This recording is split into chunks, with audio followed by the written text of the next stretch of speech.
can I start right now with your personal and intellectual preoccupations, what they are, and why they are what they are now? Yes, well, I think that the main preoccupation I've had in the last several months, and really crowded everything else out, is my illness, which I thought I had mastered. I mean, mastered intellectually. There's no cure for what I have, so they can keep it at bay, sort of. But I've come to the conclusion that after a whole summer of illness and infections and side effects and I don't know what, that I'm really not going to get better. And I've lived my whole life with the idea that if you had determination and will and put yourself to it, you could get over it. But I can't, and it's just it's very, very discouraging for me, and has made it impossible for me to concentrate on almost anything else. Is it taking an emotional toll? Yes, I mean, it takes all kinds of tolls. The main one is that I just feel that I don't have a center that isn't somehow tied up with this disease, plus the fact that it takes a lot of time. You know, in New York, which is where I live, I mean, you know, my doctor is out on Long Island, so it's an hour's drive, sometimes an hour and a half drive each way to go just to get a blood test or to see him. And then if treatment is thrown in, which I seem to have all the time, then days go by. And then the effects of the treatment wear you out. And then, of course, in the hospital and when you're not well, it's very, very hard to do anything else. I've tried my hardest, and I'm very strong about these things. The reading is almost impossible. I lost my ability to listen to music, which has really been crucial to my whole life. I stopped playing the piano about 8 months ago because it takes too much out of me.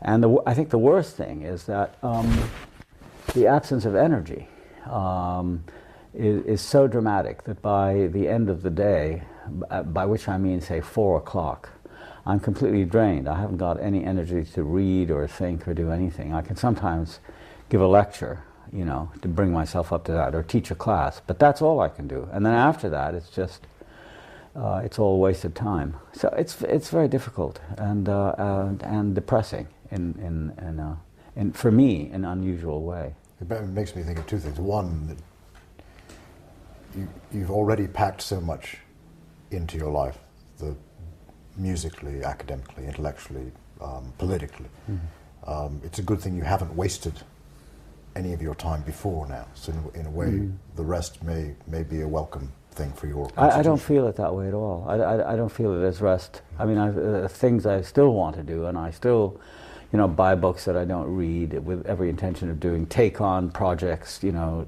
to travel or write or plan, which I can't do. And I find it very difficult to turn myself off. So looking back over my life, it doesn't seem that way to me. In other words, it doesn't feel as if I've done that much, because there's still so much more. Yeah, still what I want to do. There's so much more to do, and I still have this kind of ridiculous thing, which I got from my father, I guess, who's been a great both positive and negative influence on me. You know, that you've got to keep going and not look back at what you've done, because if you do that, then you sort of start to vegetate, and there's a kind of moral business about not doing anything. So the idea of relaxation and resting, which is what my doctor keeps talking to me about, I just completely refuse. It's not. It's a visceral, almost totally physical revulsion from the idea of resting. But the second thought that I had in relation to this was also that, and this is the bad thing, mm-hmm. it must be a very frustrating thing, particularly now, because it's a crucial moment in relations between the two places you've been most concerned about, the West and the Arab world. Right. Crucial in that what is happening in the Israeli occupied territories is at a turning point. Mm. And if the United States goes to war soon against Iraq, the repercussions in the whole Arab world, and the repercussions particularly in Palestine, could be as devastating as 1948 was, which is also a crucial period in your life. And that this inability now to be focused and to be working hard must be particularly difficult for you now? Yeah, well, it actually began, I felt it very strongly on September 11th. I was in New York at the time, and immediately after the 9 or 9:15 events took place, I mean in the morning, I was deluged with phone calls and requests from all the media, but my immediate reaction was I didn't want to do it. I just couldn't get into it. I felt I didn't have the strength. I felt also that most of them were interested in talking to me because I represented, quote unquote, the other view, the terrorist view, and I didn't want to be slotted into that. And in the past, I mean, for example, during the first Intifada of the late 80s, it was a position I welcomed, you know, because there was an opportunity to sort of clear a space away. I always feel alone. I don't feel there's any, I'm not, in America at least, I really haven't been part of organizations. But you know, I had friends who were very important to me, who have since died, like Iqbal Ahmed, like Ibrahim Abdul-Wahid, who died in the last couple of years. But I felt on September 11th that I just couldn't do it. And so I just turned it all down. And then I decided that I wouldn't write for the American media. I just couldn't do that either. The Times, New York Times, rang me up several times, and I didn't want to give them anything. So I concentrated on doing stuff for the Arabic press and for the English press that could, I mean, in the Arab world. So that wasn't fatigue that made you not want to? It was partly fatigue. I mean, I had an exhausting time of treatment at just around that period, and I knew that I didn't have the staying power. I didn't have the friends and supporters that I once had, who were intimate with me, and we were all part of a movement. And I had become so frustrated with the situation in Palestine. I had just been there. I had been there in late May, early June, so 3 months later. And I saw the frustration and the helplessness and the fact, as Ibrahim Abdul-Wahid always used to say, we have no power. I mean, you know, you could say that you have moral power, cultural power, all that sort of thing, but you don't have tanks. And with, you know, the invasions of the West Bank beginning to occur more and more regularly, there was very little that I felt I could do. So I just decided to concentrate on the writing and not do any interviews, and I didn't. So there was a general sense of curtailment and, you know, shutting down. But during the course of the year, since 9/11, I've been quite closely in touch with people on the West, friends on the West Bank, Palestinians, some Americans in America, where I felt there was some chance of some cooperation and so on and so forth on these two issues, or two worlds that I've lived in all of my life. That hasn't worked out. I mean, you know, it's quite disappointing that friends who formerly had been, you know, in the forefront now suddenly discovered that they were really, you know, American imperialists after all, and had turned themselves into basically mouthpieces of the status quo. So that was a blow, and I've really been sustained by the response I get, you know, from people who read me and write back. And I know that my writing is still in demand, and so that's what I can do. But do you feel more powerless then, both physically and absolutely, politically? Very much so. But I haven't given up. I mean, every time I've told friends that when for example, this past summer, I was out for 4 months. I was just desperately sick the whole time, and the one thing that kept me going is I'd flash a picture of Sharon in my mind, and I'd get up again. I'd be angry. Like and you know, re-energized for a bit, you know. But now you say you're thinking of your father now, and what I can only assume was the Protestant ethic, and you don't like to look back. You have written a memoir, and you have looked back. Why did you write the memoir?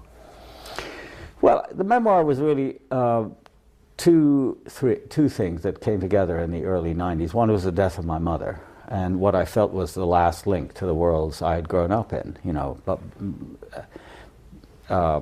you know, Egypt had been changed completely after I left in 51 to go to America. I grew up in King Farouk's Egypt, Palestine, of course, had disappeared in 1948. Lebanon had, which was where we spent summers and where my mother had family because she was half Lebanese, was consumed by the Civil War, and what was restored to normalcy, such as it is, I thought was rather grotesque in the case of Lebanon. So there was the idea of recovering these lost worlds, which my mother's death had symbolized. And the other thing was my illness. When I got my diagnosis in the fall of '91, I was devastated. I thought, it really was the end of my life as I had known it, and it is. The shameful thing is that it's gone on so long. Most people, when they have a disease like leukemia, I think, either die or they recover, and I've done neither one nor the other. So it's been this long kind of imprisonment. I also thought it would be the memoir would be a good way of clarifying my own ideas about principally my parents, I would have thought, my father especially, who had really been very harsh with me. And I think the change occurred I indicate it lightly in the book, but it occurred during the summer of 1942, which was the period of the German advance into Egypt, into the Western Desert. And he arrived home one day and said that we should immediately leave. He was an American. We were basically unprotected in Egypt. We were foreigners at a time when America really didn't count for very much. And so we decided he decided that we should go to Palestine, back there.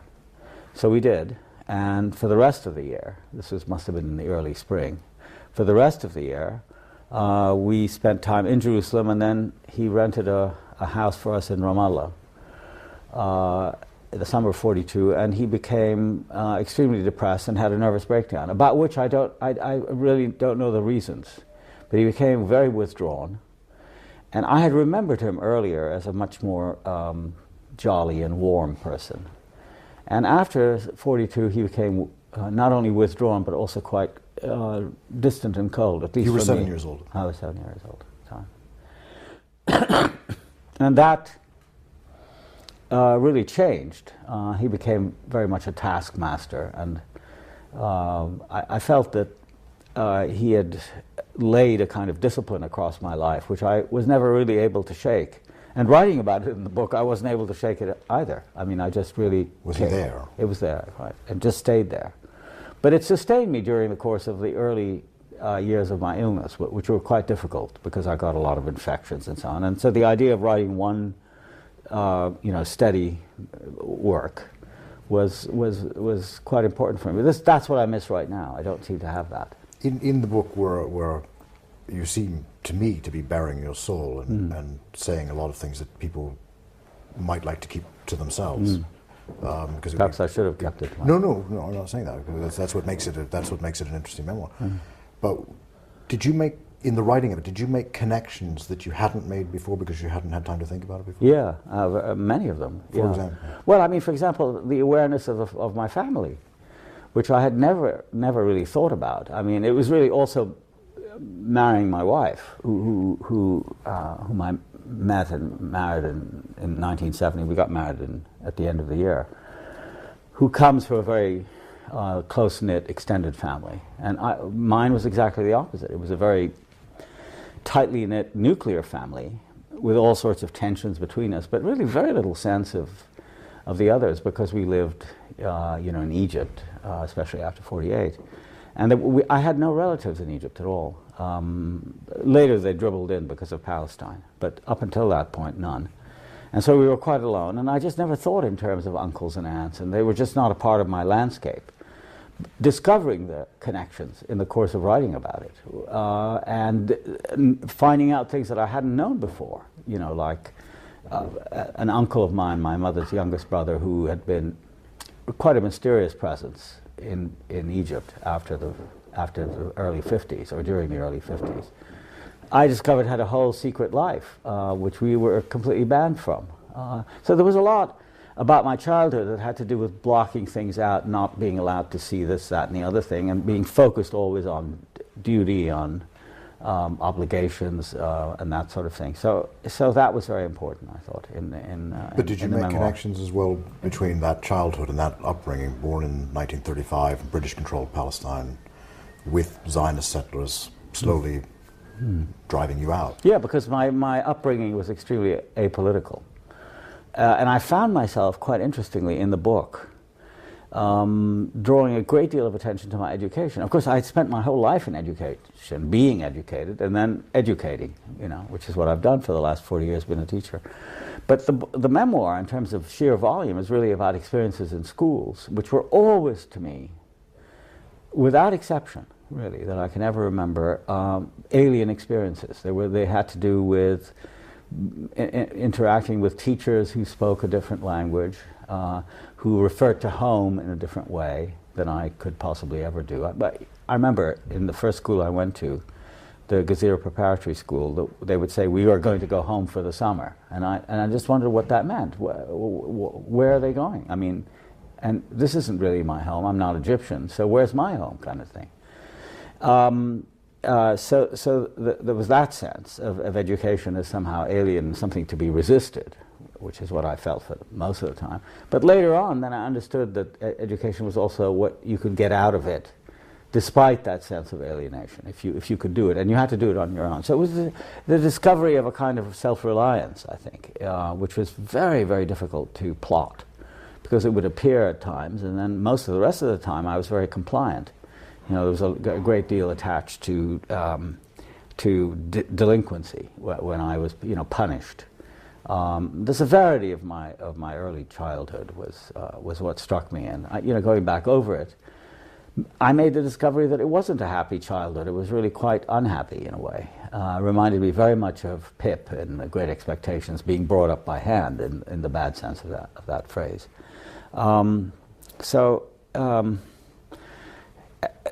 Gradually the politics of it became apparent. My hope in the memoir had been, and my determination had been from the beginning, not to write about politics, but to let all the subsequent events appear in the cracks, as it were, of my narrative. And I think they did. I mean, the instability of Egypt during the Farouk years, of which I was completely unconscious. I had no idea. And then the Palestine tragedy, where, again, I remember the Jewish settlers wearing blue shorts and blue shirts, off in the distance. They were always on the horizon. I never came up close to them, except when my father and I went to Misharim in Jerusalem and seeing them in those black suits, the Hasidics. Yeah, I didn't know who they were. I mean, Jews in my upbringing were either the Hasidics or they were blonde and blue-eyed European. I mean, that there could be another kind of a Jew who wore shorts and were obviously farmers and soldiers and this sort of thing, but always, as I say, on the horizon. So I didn't really know what was happening. I was just too young and probably too old not to have seen some of it and experienced it. And the presence of the British not far from our house in Talbiya, where we would spend time. And I also became aware of the fact that we were very errant. We seemed to wander a lot. I mean, like the whole of a school year was taken up with my 42, with my father's illness and our being away. And then we came back after Al Alamein, so at the end of 42 we came back to Cairo. So there was never any sense of stability. And I was interested in exploring that. And why politics were always left out. And my father just, for example, believed in the fact that he was an American. It was very hard to get him to talk about his past. The main thing that mattered to him was that he was an American citizen. He joined the army. He fought in World War I. And he always regarded leaving America and coming back to Palestine in 1920, which is what he did. So I wanted to, sort of go into all of that. But what's the connection between that boy growing up in colonial Egypt, colonial Palestine, and the man that you became, the academic, the critic, the musician? That's the connection that I'm interested in. How do they play against each other? Well, it was very hard for me to establish a connection because I didn't see it. The one thing that I was able to note, really consistently through my childhood into the present, was my interest in language and in music, and they were almost exclusively connected to my mother. I had a certain gift, you know, for self-expression, for articulation, you know, which was nurtured by my reading habits, which were omnivorous, and you know, don't forget, I grew up without television. Movies were banned, except for once a week, and usually a children's movie. You did write in your book that you did like going to those. You particularly liked John Hall and other Scottish, those films, Tarzan films. Yeah, Tarzan films. Interesting, they were almost all colonial. Yeah, films. of course.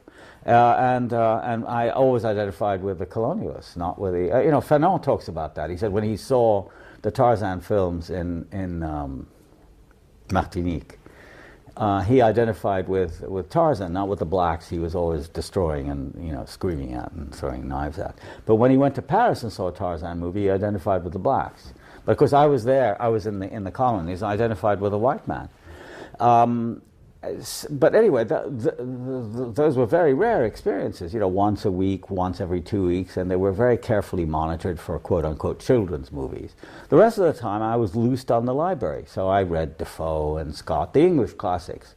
My mother would talk to us about, and sometimes read to us from Arabic novels, about Arabic history by Zaidan, Zaidan, who wrote a whole string of kind of Walter Scott novels about Arab history. But mostly in my own reading, it was that, and I developed a feel for the language, which was entirely literary. It had very little to do with the demotic everyday life, which was led in Arabic. And then music, where I was, I think, I don't know, it's probably very vain to say this, but I think I was many years ahead of my time. I had perfect pitch, which I didn't discover until I left home. I mean, I just could hear the notes exactly right, identify them.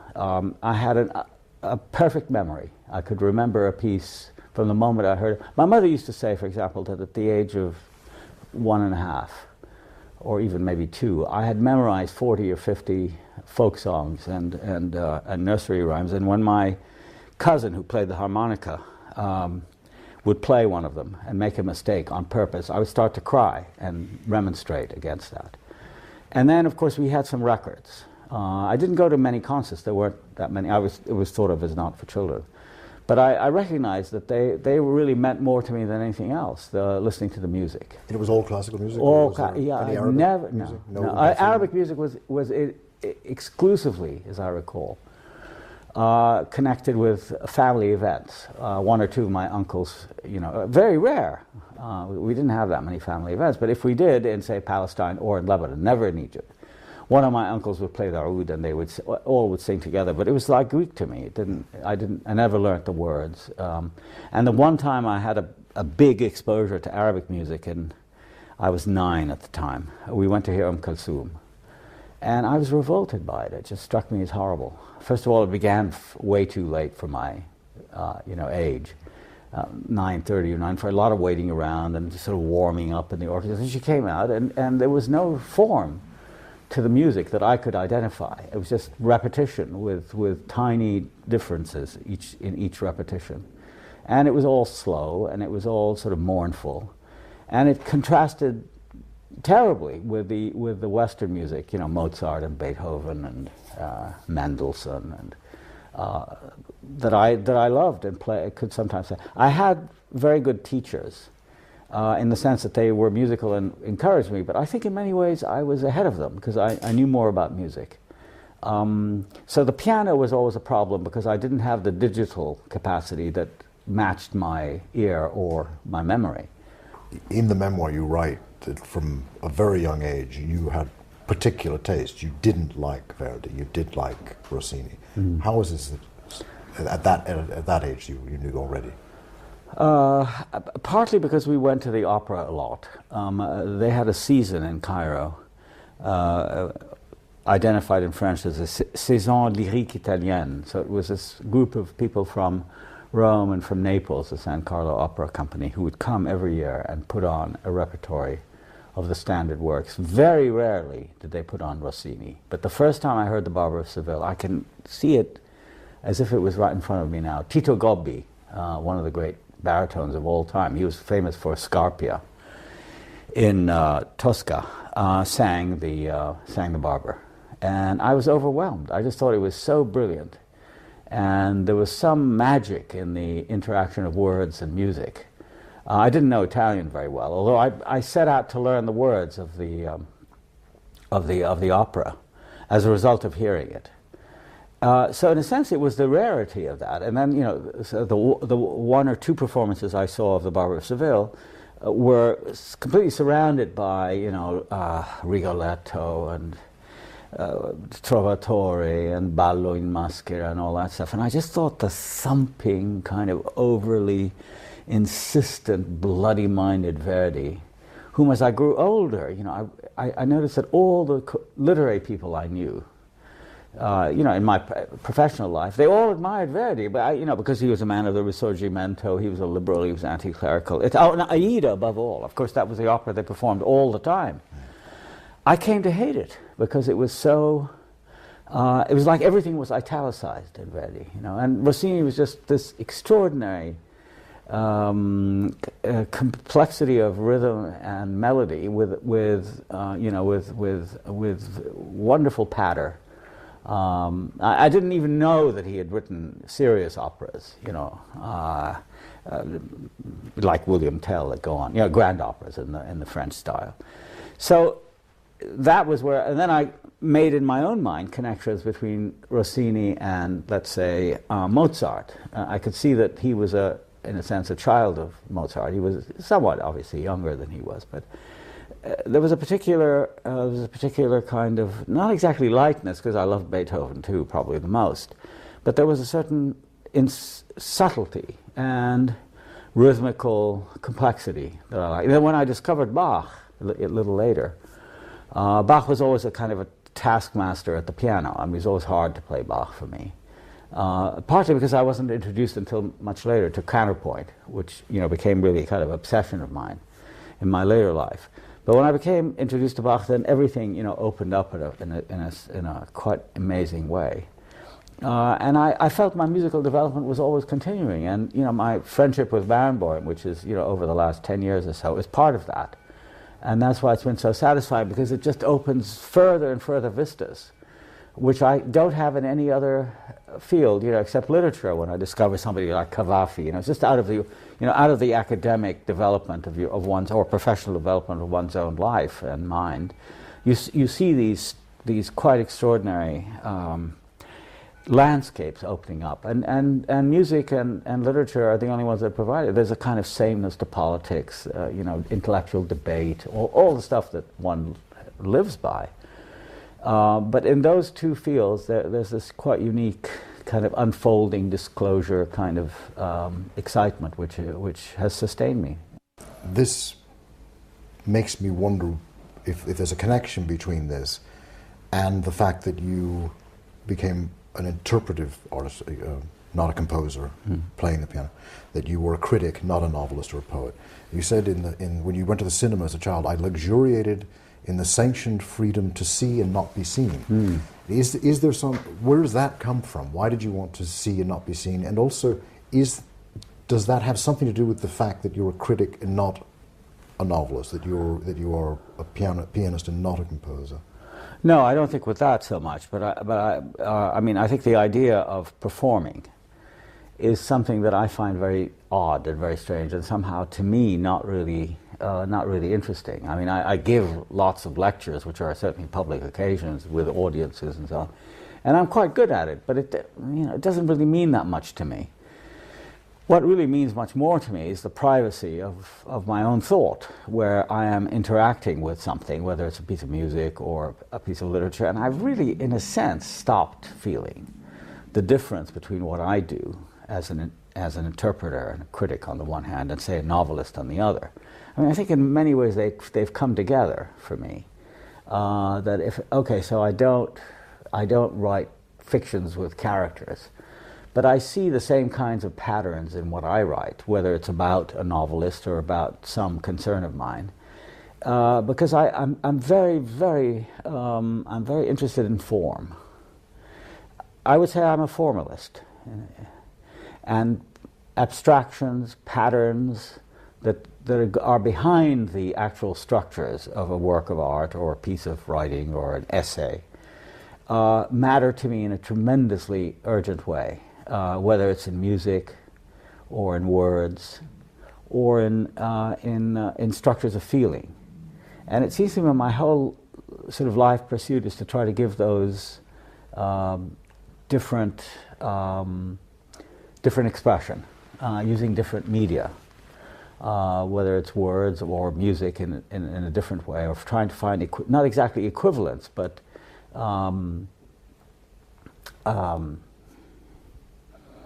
trying to find parallels for them, and to try to sustain them without necessarily reconciling between them. I think it's very, very important for me. In other words, the whole idea of, of narrative is very important for me. Okay, I mean, stories matter a great deal, but it's not the stories that begin at point A and end at point X that I care about. It's the A to X, and then the B to T, and then the C to P, and so on. All the coexistence of all of these things is really what I'm about. And insofar as I can keep them going, I feel there's a connection between words and music and form. Do you take the same view of politics, where you were also a critic rather than formally engaged? Well, because I think there's a particular independence that I've felt in all these realms, which is not quite the same as actually being a political actor. I mean, I feel I am a political actor by virtue of what I've said and written, but not in the formal sense, in the sense of having a position, of having a status. I've never wanted that. I'm interested in how all of your fields of endeavor somehow connect, and I'm particularly interested at this moment in how the music plays into the politics, plays into literary criticism, plays into your intellectual life. Well, it does in some way, but I'm not sure that I can articulate it, except that there are certain recurrent sort of motifs that I guess you could call musical. One is the notion of parallel lines, that is basically counterpoint, operating together without the necessity of being reconciled at any one moment. I mean, they could be quite antagonistic with each other. I mean, if you were to freeze a moment in time, let's say in a fugue, you could hear maybe a terrible dissonance. But that doesn't matter, because what matters really is the flow and the flow together and the interweaving of lines or voices, if you prefer, because the voice is the basic unit. And it's interested me in, for example, speech, the way people speak. I hear a dimension which has less to do with the actual substance. Very often there isn't a substance, but just even normal speech patterns in conversation or formal rhetoric that brings to mind other speech patterns that I've heard and somehow retain and play off against each other.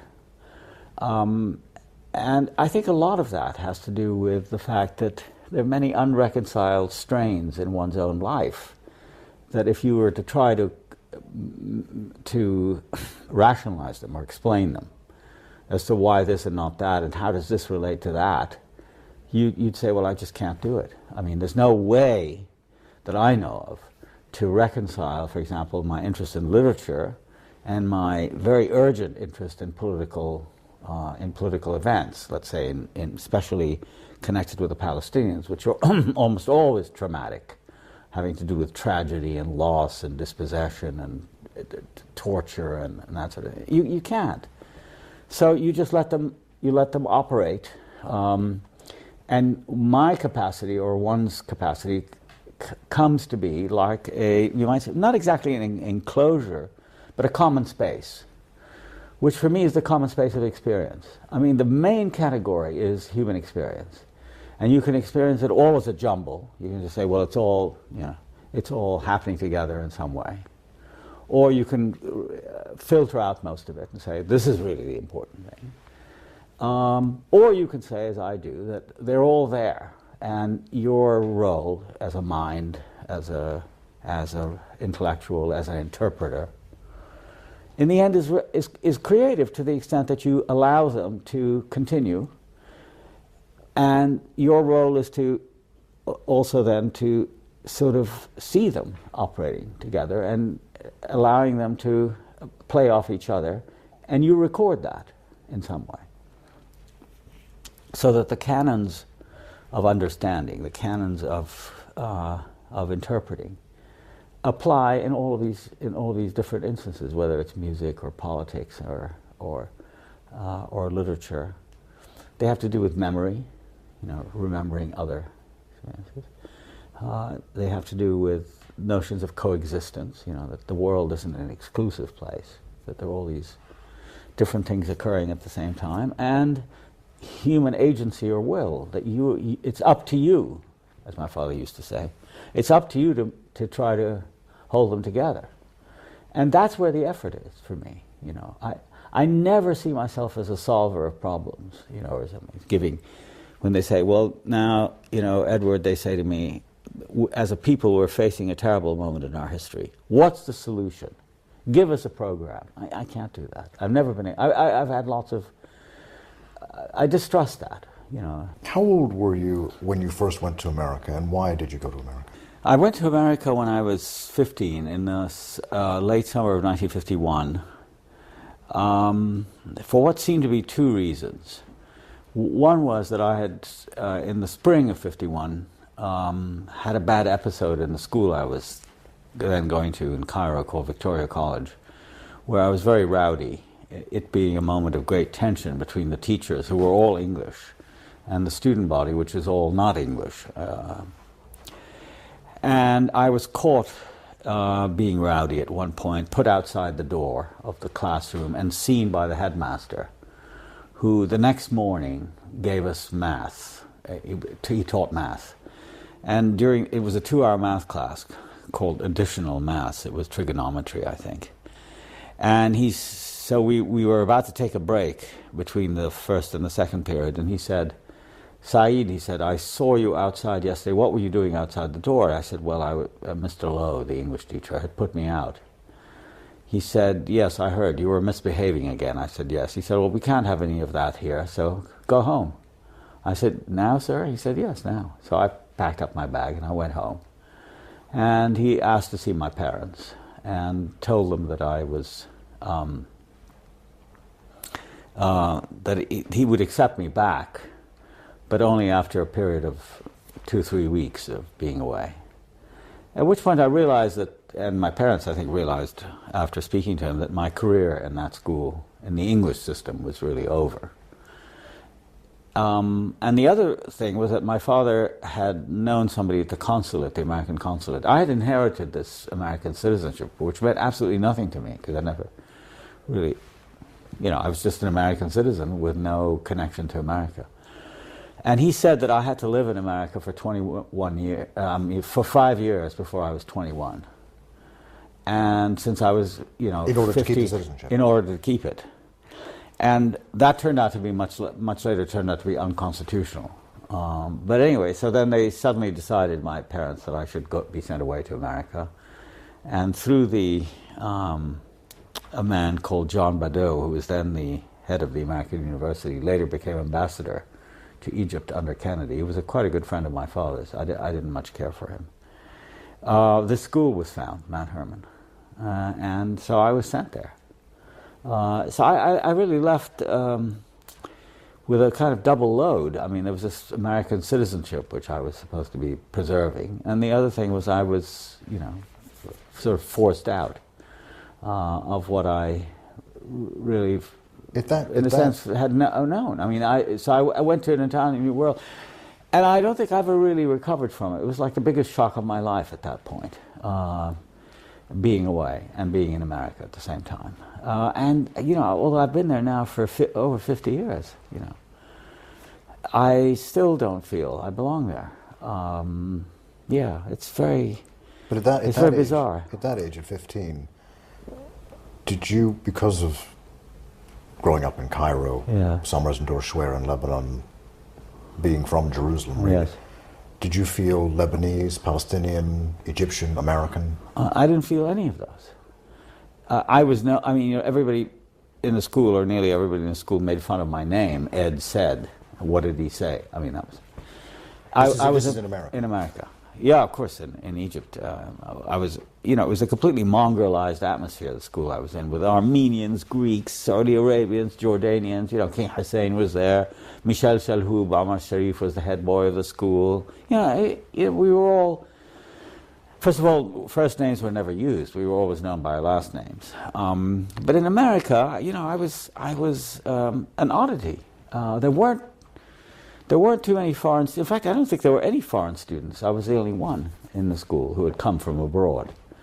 And it was difficult for them to reconcile my facility in music. My education had been much more advanced, although I was, kind of a loafer, than the school I was sent to. And in fact, I was kept back a year because I was too young. I would have, I left Cairo after having finished the equivalent of 11th grade. And had I entered 12th grade in America, I would have graduated at the age of 16 and gone to university. And so everybody felt that I was too young. So I was made to repeat the junior year, which I did. And it was incredibly simple for me. Maths, I had already had 2 years of trigonometry and calculus and this sort of stuff. In English, I had read everything. And, to be asked to analyze a play like Macbeth or The Emperor Jones, which was another one that we did in those days, or Sinclair Lewis, it was child's play for me. And French was the language offered, and of course I knew French very well. So I had a very easy time of it academically, and very quickly shot to the top of the school academically. But in other ways, I was floundering the whole time. I mean, and all I could do was to try to retain bits of myself to get through the day. But I was overcome every day by homesickness and longing to be somewhere else. Obviously near my parents and what my mother gave me, which was a kind of sustaining affirmation, which I didn't get in the school at all. I always felt I was delinquent. Was it a boys' school? Boarding school. Boys' school. And boarding school. Religious affiliation? There was a lot of chapel. I think it was 5 times a week. It was a school founded by D.L. Moody, the great evangelist, so there was a lot of emphasis on that. And I completely resisted it. I went through unscathed. I was clever at it. Everybody had to write a paper on D.L. Moody once in the junior year, so I wrote one. I don't remember what I wrote. I just wrote nonsense, but it was, I got an A or something. But that whole aspect of it, I had, of course, been very carefully brought up in the Anglican faith. And then I also, because of my mother's background, which was Presbyterian and Baptist, so I'd had that too. And so I went on Sundays, they were hell. It was 4 times a day of church, in Arabic and in English. And it's there too, I didn't retain any of the substance. I just remembered the forms and the words, which I liked, for their own sake, not for what they meant, for the sound and so on. Anyway, back to Mount Hermon. So I couldn't wait to get out. The problem was in vacations, which were quite long, Christmas and Easter, I had no place to go. I had some relatives in New York of, cousins of mine.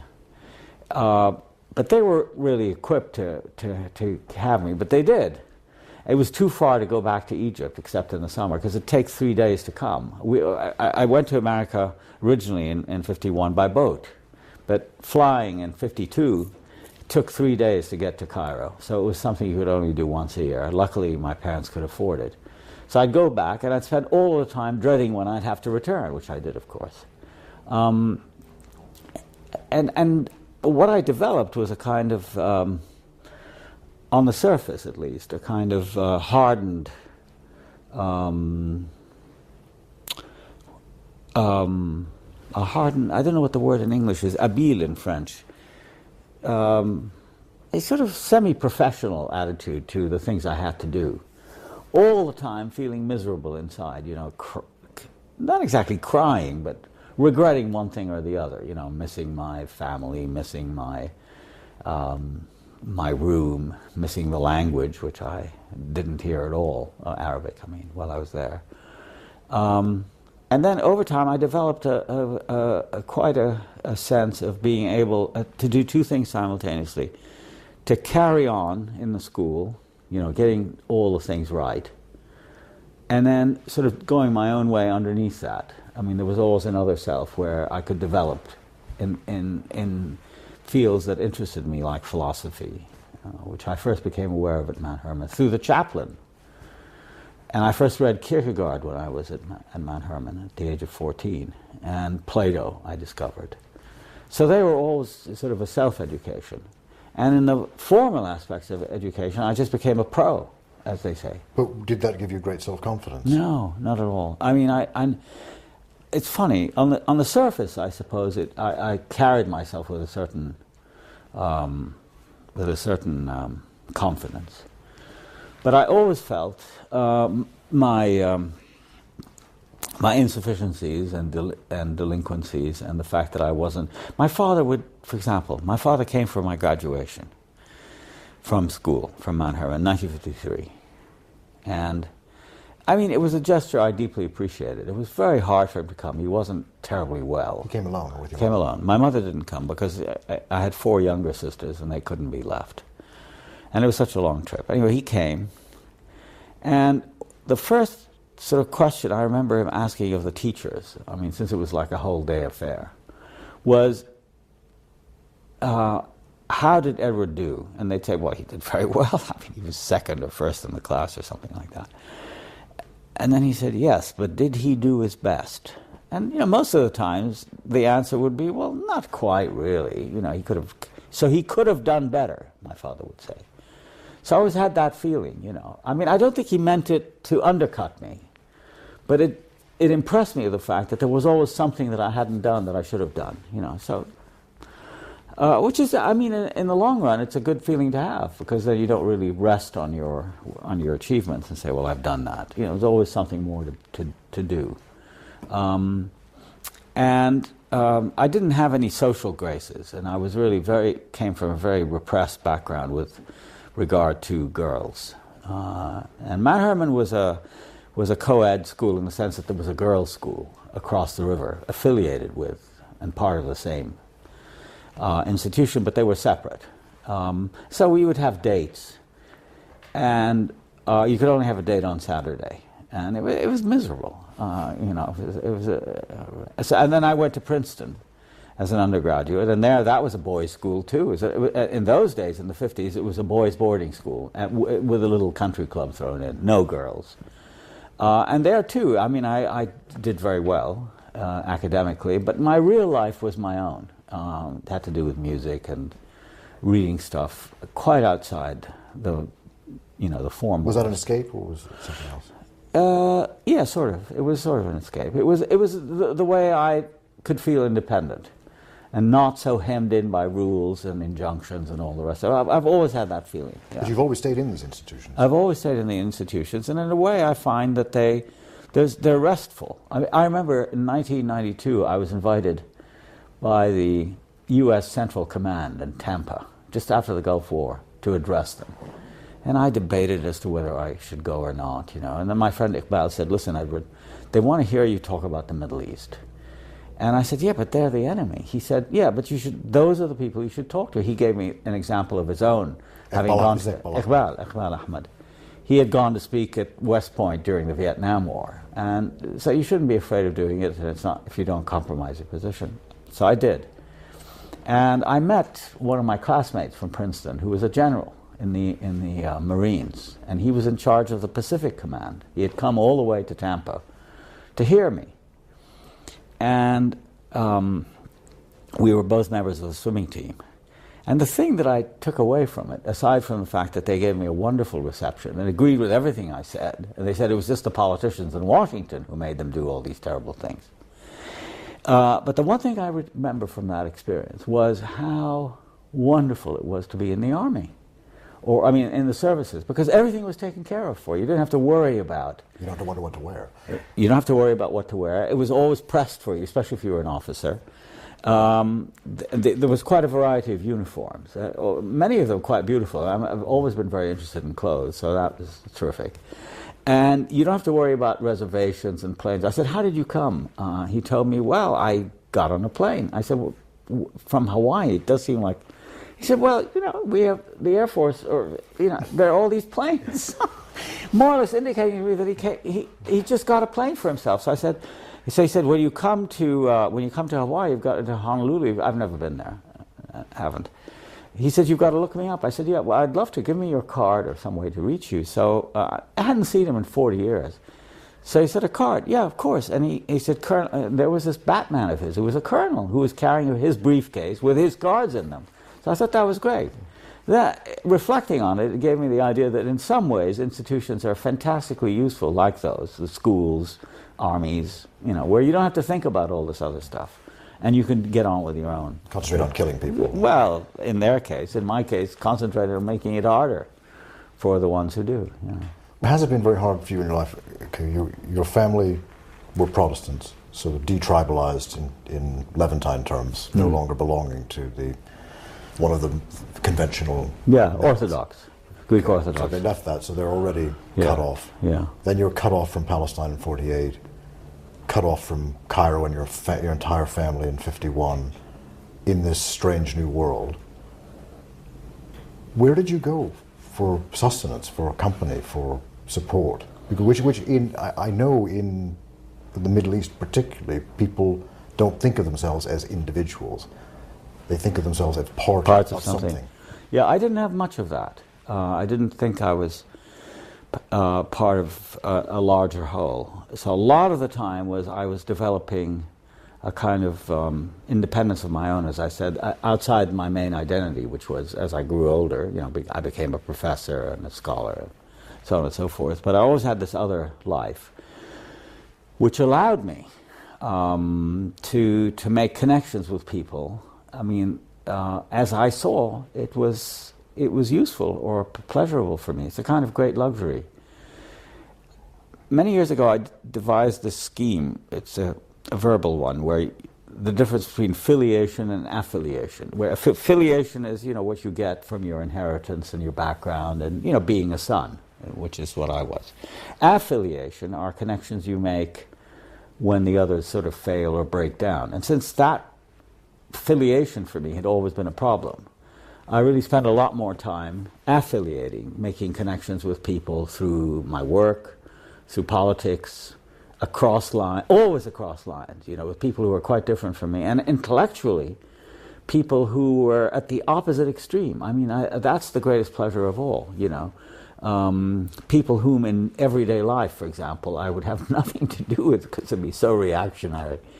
But to get from them or to somehow connect with them in ways that were sort of against the grain, that's been the greatest thing. And who would you think of in this regard? Well, I mean, the close friends I've had, who have been so different from me. Well, like Iqbal Ahmed, who's an Indian from Bihar who became a Pakistani, came from a very devout Muslim background. Who was a kind of wandering revolutionary. And here was I, deeply embedded in the institutional life of the university, and he never was. And, we had these strange connections with each other through Palestine, through the Third World, where we both became known. He was a great orator. And he was so itinerant. Wherever he went, he would do interviews, he had connections with people. In my case, it was always my writing that preceded and gave me a kind of reputation. But we had this very close bond that was deeply unlikely if you look at me in terms of my background and where I came from. I mean, Iqbal then became a friend of my mother. I mean, he would come to our house. But it was a very unlikely thing that would never have occurred in my childhood. Then, intellectually, one of the great influences on me was an Italian philosopher that I read when I was about 20, called Vico, who was an 18th century Neapolitan, who was a professor of Latin eloquence. I think the single most powerful intellectual influence on my life has been Vico, Giambattista Vico. And there's nothing that we have in common. I mean, he was a devout, Christian Latin scholar, very choleric, seemed like a very unpleasant man. A lot of the people I've admired in terms of writing are deeply unpleasant. Conrad, who is the great figure of my sort of imaginative life was a Pole who learnt French first after he left Poland as a 17 or 18-year-old, and then worked in the French merchant navy, and then became an English sailor, and became got his master's certificate as a captain when he was close to 30, and then became an English novelist. Also deeply unpleasant man from all accounts that we have of him, but his work has haunted me all. So those kinds of connections are the ones that really interest me, not the ones with people who are like me, who are come from similar backgrounds. But as I grow older, I realize that there aren't any people who are like me in a way. That there's a kind of, as the English poet Gerard Manley Hopkins said, there's a wonderful line which has meant a lot to me. All things counter, original, spare. And I've tried to maintain that view of things, that where everything is original, and I've sought it out rather than trying to find likes. It's the unlikes and the asymmetrical and the unreconciled, which is also the core of the counterpoint, I think, the idea of the counterpoint. With this richness of friendships and of interest, would it be fair to say that you really don't have any regrets about not having been able to stay in Palestine and not having been able to stay in Cairo and not being confined to that society from which you came? Yeah, I don't have any regrets. I mean, because I don't know what it means. I mean, it's strange. I mean, my most intimate relationships now are with my family, my immediate family, my wife, who changed my life when I got married to her in 1970, because it was a re-establishment of contact with the Arab world. And of course my own children. But for the rest, it's been very itinerant, and I've had the best of it, I think. I feel very lucky that way and pleased. But the rest, which is, as I say, I don't own a house. I don't own a car. I don't have much property, except portable property. I mean, I like clothes. I like pens. I like pipes. Small things. I don't own any art.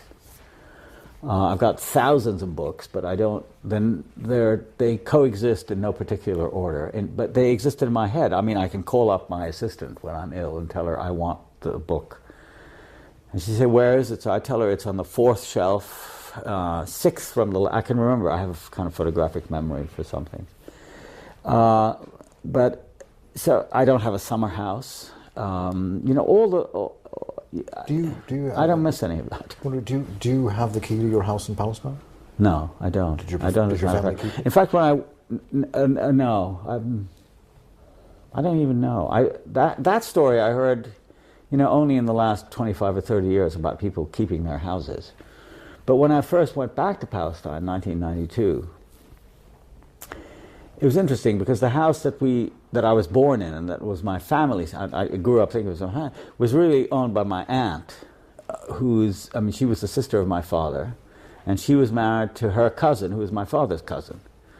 And it was a large house. I didn't really know who owned it. I mean, I assumed it was our house, But then I called up my cousin, Yusuf, who lives in Toronto. He's now in his middle 80s.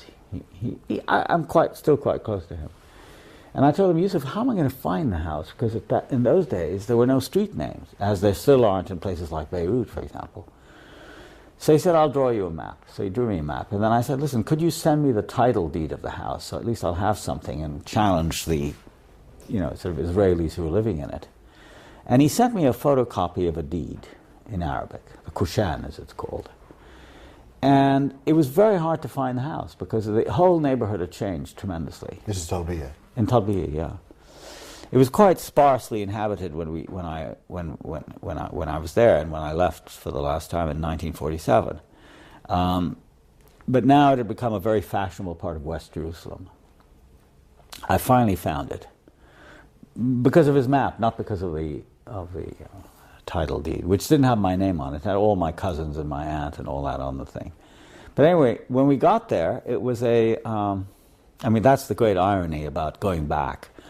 It wasn't somebody else's house. I mean, I was ready to confront, as in the Ghassan Kanafani book, you confront the people, the family who lives in the place of your family, become an office. An office of what?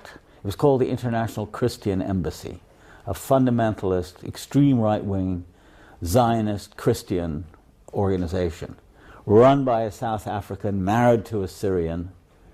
You know, it became an office. And there was a thing, I took a picture of it, of the little sign outside the house, International Office Hours, such and so. And my daughter was saying, "Daddy, don't you want to go in and say," I was pointing to the room I was born in, because you could see it from the street. This house was completely unchanged. I remember the pine tree, and there was an orange tree in the garden where my sisters and I used to play, and my cousins. And I just couldn't go in. I didn't want to go in. I mean, what would it be like to go into a house that had become an office?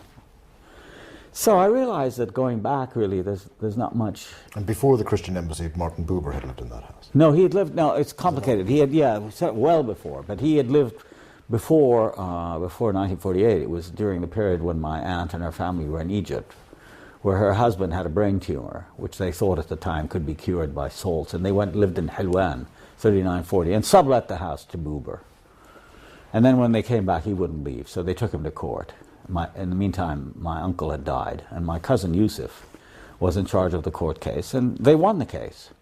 And Buber was forced to leave, but he asked my cousin if he could stay out another year or something like that, academic year. He was teaching at the Hebrew University, so they came to an amicable agreement. And then from then on, they lived in it till 48, for those last 8 years. Okay. Why is it, do you suppose, that so many Palestinian men cannot go back into their old houses when they were first allowed to, after 1967, those refugees who were in the West Bank? Often their wives or daughters would go into the house, but the men wouldn't. And subsequently, after Oslo and so on, when other people came back, again, the problem, men overwhelmingly could go and look at the house, but as in your case, just couldn't go in. Well, the first answer that comes to mind is shame of some sort, I don't know, and embarrassment. But a friend said that another reason is probably that it's some form of etiquette, that it's the woman who does the visiting usually in Arab culture and feels more easy about doing it. I think it's a form of myself, sort of male cowardice, you know, because it has to do with who lost the house. And there's certainly a responsibility that's felt by the man who left. But it's a man's duty to sustain his house. What? It's a man's duty to protect his family. Or at least not to leave, yeah. I mean, I think that that's been the most unsettling question of all for me, looking back over the events of that time, is why did so many of them leave? My cousin, for example, who is in his mid-80s now and was the last member of my family to leave that house, I've talked to him about it many, many times. And, there isn't really a satisfactory answer as to why he just didn't stay. He said there were agreements to do X and Y and Z which were not followed. So he saw others, leaving. That was one. There was no organization. And there was no protection. I mean, he was basically unarmed. And especially in that district, which was not very crowded. I mean, there weren't lots of houses around there. It was just basically the Saʿīd house, and then there was sort of empty spaces around. He felt isolated and vulnerable. And the other thing, of course, is that one of the first things they did is, when they could, they sent the wife and the family away first, just to make sure they were in safety, and they stayed as long as they could. So I think there's a combination of shame and perhaps guilt, embarrassment. Didn't the massacre at Deir Yassin play a role in that as well, as an example? In some instances, yeah. It's an interesting point. I remember my aunt, his mother, Nabiha, my father's sister, speaking about Deir Yassin, but she left before. And they lived together in that house in Talbiya, where I was born. But I remember her talking about it in Cairo, along with her daughter, Evelyn. So I don't really know anybody that I can think of right now who actually was directly affected by Deir Yassin, the fear. But there were other events of that sort, other massacres that are only now becoming uncovered, and people talk about them. But at the time, I think it was a general atmosphere of helplessness and panic, basically. Now I want to go back to your work and to your first books. In Orientalism, when you wrote it, what were you trying to achieve first? And second, what was the reaction that you got? Well, my whole interest in Orientalism really began, I would have thought, around the time of the October 1973 war, when, for the first time in my history, at least of being aware, there was some Arab military success. 67 was a devastating year for me because everything I'd grown up with, although I was in America by that time, I was alone. The rest of my family was in the Middle East. But everything I had intellectually and politically grown up with, namely Abdel Nasser, perhaps because of the distance from it, had a certain prestige in my mind about it. This was Arab nationalism and so on, and it all crumbled very quickly. And worse, in being in New York at the time, there was a sense of triumphalism, which appeared for the first time in not just amongst Jews, but amongst everybody, where you'd walk down the street and people would say, "How are we doing?" And it was always understood that it was Israel, the plucky little state about to be overwhelmed, but winning this tremendous victory. So there began to grow up in those years or after 67 a kind of library of cliches about Arabs, that they're cowardly, and I remember, for example, my own class of 57 at Princeton. I mentioned this in Orientalism. At the 10th reunion in 67, which occurred just after the war, there was to have been a costume in which we all were supposed to wear Arab costume. And it was changed. And you could wear Arab costume, you're supposed to go barefoot and put your hands up like that. So the Arabs had become representation of defeat and submission and incompetence and so on and so forth. And then with the onset of the 73 war, what I found interesting, and I gave a talk, I remember the first time, at the University of Michigan in the winter of 74, was exactly on this explosion of myths that suddenly, the Arabs were seen as being able to cross the canal, the Egyptians, the Syrians made it back onto the Golan Heights momentarily. And then I started to see the sort of battle for representation, which was very interesting to me, outside the Arab world. And it had very little to do with experiences, the actual lived experience, which is always my main theme, in the Arab world. And I started working on it in a kind of scholarly way, and I started tracing it back to the Middle Ages. And I found a whole library of stuff, mostly religious in the early days, but Dante, for example, where Muhammad is in the 7th or 8th circle of hell as a false prophet and so on. And I decided to write a short book about that. And I got very little interest from publishers, and I had just then gotten, in 1975, an agent. And he was able to sell it to a reputable academic press for $250, and I was, made to understand that I was very lucky. Then we spent the year in California, and I was completely free. I had a wonderful year at the Institute, or Center for Advanced Study at Stanford. And there I wrote this book, which grew in ways I hadn't foreseen. And then suddenly became something much more. It became the whole history of representation of the other. I think it was one of the first books to try to do that. And then by the time I finished it, when we came back to New York in the fall of 76, I met socially a prominent publisher who said he had heard about this and could he look at it, at which point I said, of course, and I gave it to him. It was nearly done, quite a large manuscript.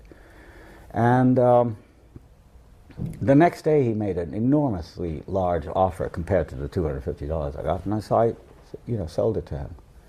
And at first, the impact it had was, respectful, quite interestingly. I remember the great historian, teacher of a generation of historians at Cambridge, J.H. Plum, reviewed it in the New York Times. And, found it an interesting book and so on. He was slightly puzzled by it. There was that. But it took about a year, I would say, after that all the various people implicated in it, not just Arabs and Muslims, but also, Chinese and Indians especially, and then other Arabs and Africans and Latin Americans and women and, all the ones who had suffered from these representations that were part of the suppression. it wasn't just a scholarly thing, but also the way these cliches had been used to govern in the colonial state, really made the book very much a kind of hot item.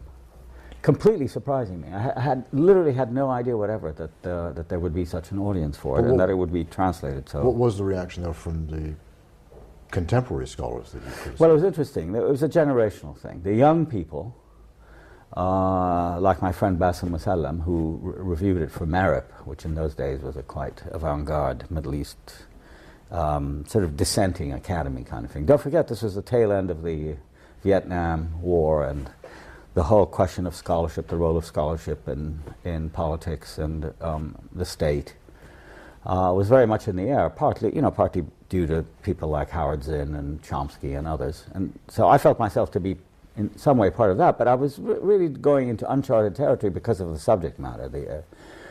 So the generational thing was quite immediately obvious, that the older people who really thought that the word Orientalism was a dignified word signifying Oriental studies and being an Orientalist, reacted with great vehemence. In some cases it took a while. I mean, Bernard Lewis, for example, took 4 years to respond to me. In the pages of the New York Review, they gave him 15,000 words to write a tremendous attack on me, which I responded to. So it was that. The older people were very hurt and upset by it. Not just the Middle Eastern ones, the scholars of India, and especially because I seemed to be touching on the fact that I was touching on it, but I wasn't insisting on it, that they were not of the people who were having the experiences, they were writing about them. And I implied in the book that the whole question of Orientalism had to do partly with who was the audience, who consumed these images, and it certainly wasn't the Orientals, but it was rather these Western scholars who wrote for themselves. Younger people, that was the most interesting thing. Even members of organizations that I had criticized in the book, like the Middle East Studies Association, MISA, within 10 years, my book had become like their manifesto. And there was a complete sort of revolutionizing of the profession amongst the young people, who then became extremely sensitive to the question of Orientalism in both positive and negative ways. I mean, for the negative thing, there was a great deal, certainly in the Arab world, of simplifying, that people thought that I was really defending Islam. And therefore the Islamists used Orientalism, and the book, one of the two books that came after it, covering Islam. Whereas I have nothing to say about Islam in the book at all. I mean, there isn't really anything at all about it. And then others used it as an excuse for a kind of nativism, that only Orientals should write about themselves, which I say explicitly is not what I believe in, the insider-outsider argument. And then there was a whole question, which I think was perhaps the most damaging and serious misreading, which still goes on today, which is to suggest that I identify Orientalism with imperialism, tout court, in other words, that if you study an other, you're automatically being an imperialist and a racist, which is, I don't say that. But there are instances of that. Well, of course, yeah, I mean, but I don't say that it's necessary to be of it in order to write about it. In fact, I say quite the opposite at the end.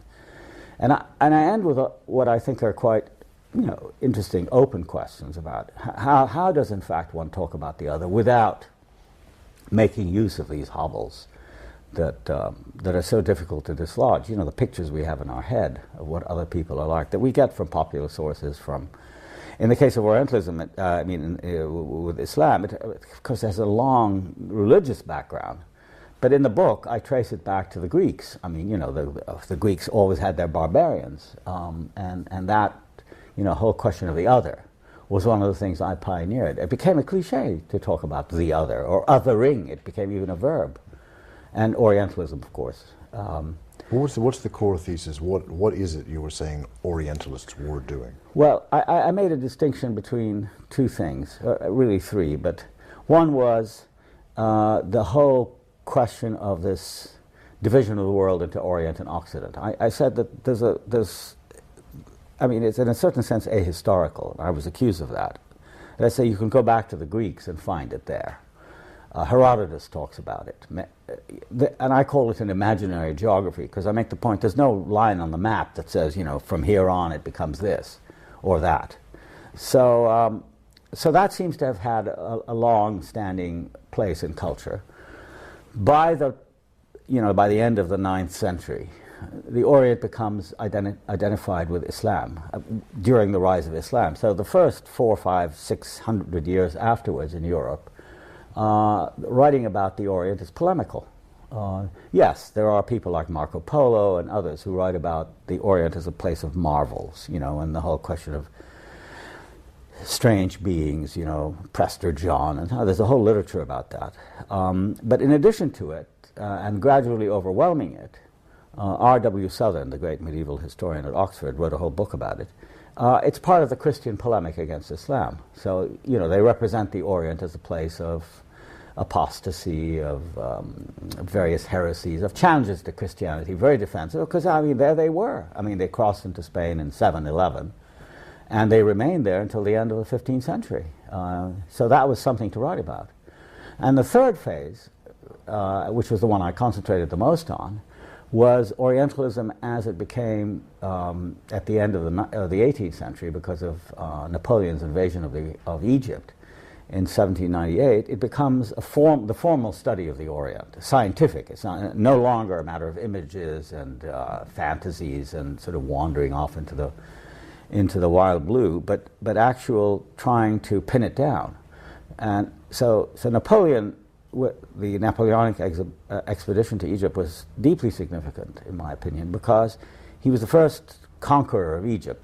And in the preface to this Description de l'Égypte, the man who wrote the introduction, a man called Fourier, says, everybody wants to conquer Egypt. Caesar conquered it, Alexander, etc., etc. So it's natural that Napoleon, the great emperor of France, he hadn't become emperor yet, but wanted to go there.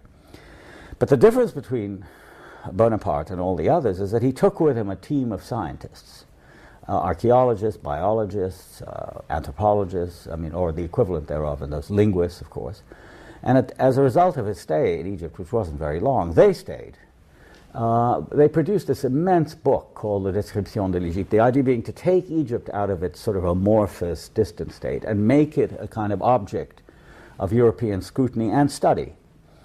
And the first stages were basically linguistics. Champollion, who was associated with the Napoleonic expedition, his identification of the Rosetta Stone and ancient Egyptian, and then Paris became the center of Oriental learning. So it was mainly linguistics, so you get down the languages. And then around that comes the whole question of the mores of the people, ethnographic observation. And I call it all textual because a lot of it had to do with writing it down, whereas before it had been legend and lore and this sort of thing. It becomes more and more formalized. And it leads to not only linguistics, but comparative linguistics on the origin of languages, and it becomes a university and academic subject. And it becomes, in effect, the main reference point for later travelers. The example I give that's fantastically interesting. Gérard de Nerval, who was a great French poet, who went to Syria in the 1840s. Voyage en Orient. And I was reading along in it. I remember this so clearly. Reading what I thought was a description of Syria, but it seemed like a Syria I'd never seen before. And in fact, it turned out it was Egypt he was talking about, because he had read Lane and half memorized the book, Lane's mores and customs of the modern Egyptians, and internalized that. And that became the reference point, not what he actually saw. So even the evidence of the senses was pushed aside. And so there are Oriental study societies and, the character, the mind, the mentality, etc. And it seeped into all the great novelists of the time. Proust talks about Orientalism and the advent of that. And it gradually associates itself with imperial rule, so that somebody like Cromer, who had previously served before he became, proconsul in Egypt, had served in India. The Orient really became, again, an indistinguishable place, because it's all the same. They can't think, they can't tell the truth, they can't walk in a straight line, they hate walking on the pavement, this sort of thing, the Orientals. And then at the end, I talk about the United States, how after the dismantling of the classical empires, the British and the French mainly, The Americans take over, but of course there it's social sciences and it's much more abstract because there's no history of deep interaction, and there isn't the adjacency, the physical adjacency, geographical adjacency between the Orient and the Occident. And then I talk about the need to liberate oneself from this. And of course here, this is where the book had a major impact, which was on, on developing countries who were in the post-colonial phase. But people like Fanon meant a lot to me at that point. And so the liberation of the mind, not just of the Islamic or Arab or Oriental mind, but also of the Western scholar, I felt, could be liberated by this sort of study. I think that's the most important part of the book. And were you writing, and I hate to put it this way, but were you writing as an Occidental or as an Oriental? I don't really know. I mean, certainly my training, and I was trained as a comparatist. I remember one of the most, to me, satisfying letters I got was from my old Harvard professor, Harry Levin, who is a known comparatist, probably the best known comparatist in America. When I sent him the book, he said, this really justifies or somehow fulfills the mission of the comparatist better than anything I've seen, because I talk about literature a lot in the book. It's not attacking people. I mean, this caricature of what people say I've done has stayed with the book too long. It's become a term of abuse, as Albert Hourani said. I can't be blamed for that, because a lot of the book is, very minute analyses of texts, literary texts mostly. So I think in that respect I was writing as a Western scholar. But the driving force of the book, as exactly Hourani himself said in a review that he wrote of the book, which he found somewhat mystifying, was that you might say the animus in the book derived from the tremendous gap I felt between these accounts of the Orient that were Western accounts from the outside and my own experience. There was no correspondence between them at all. They were saying things about me and others like me that really never rendered our reality or our experience in any intelligible way. And wasn't there underlying assumption, though, that you couldn't represent yourselves? There was that. Of course, that was the epigraph of the book. I mean, they cannot be represented, they must be represented. They cannot represent themselves, they must be represented. It came from Marx, from the 18th Brumaire. And this period also corresponded to a time when, having for many years myself been alienated, educated alienated in America. In the early 70s, I got married for the second time in 1970 to a Middle Eastern woman, Mariam, an Arab woman. And I had a sabbatical in Beirut. This is very important to This is when we met. What? This is when we met. This is when we met, exactly. We met in Beirut in 1972. I was there. You were lecturing on Foucault. I gave one lecture on Foucault, that's right. But what I was really doing, which you may not have known, was I was being re-educated or re-educating myself through tutorials on a daily basis with our friend, my father's old friend, a retired professor of Semitic languages at AUB, Anis Freha. And I would go to him literally every day, 7 days a week, for 3 hours, from 7 to 10 in the morning. He was an early riser. For Arabic? What? For Arabic. And I studied Arabic from the start, which I'd never, I'd had it, I suppose, but I'd forgotten it or it had been pushed aside. And I focused on, first on philology, so I learned all the principles in a comparative perspective, because he knew Hebrew and Aramaic and so on. So we did that, and then after 3 months of that, we started reading texts. And one of the things that struck me is, of course, I had known nothing about them, was when we read Mahfouz, I read Al-Ghazali, I read Ibn Khaldun, I read all the great classics, Taha Hussein, etc., etc. I realized, even my own idea of what we were was so basically uninformed by the reality, which was much more complex and interesting, that was part of what went into the book. I say, well, how do these guys talk about this? And even the greatest of them, like H.A.R. Gibbs, who was a professor at Harvard, a university professor when I was a student. I never met him or saw him, but I read his book on Arabic literature. It was an admirable book, but it treated the literature like it was written by dead people, rather than the living expression of an actual, human being, which is what so much of it was. Even the most classical, like the poets of the Abbasid period and Ghazali and others. So that was very much at the back of Orientalism, although I didn't make any reference to it, except I was aware that one could talk about a tradition that lay outside the Western tradition with the same concerns, sort of existential human and humanistic concerns, and that was very important to me. But what was the connection you postulated between this scholarship, this Western scholarship about the Orient, and power? Well, the idea was that, going back to Napoleon, I mean, that if you wanted to, not just to go in and rampage if you were coming from the outside, but you wanted to go in and impose your own reality on these people by, to rule them, you had to know them. And then I remarked that all the great successful imperial expeditions. I mean, of course, the next step was to look at the British in India, and then later the French in North Africa. After Napoleon's adventure was an adventure. It was short-lived. He was defeated by Nelson a few months after he arrived, and he left. But of course, the team of specialists stayed on to complete their work. It took them 4 or 5 years. But if you want to actually rule a country, you really have to do it by knowledge. You have to know the natives. And I noticed, for example, in the works of Kipling, his greatest book, perhaps his only good novel, Kim, I mean, it's the most satisfying thing he ever wrote.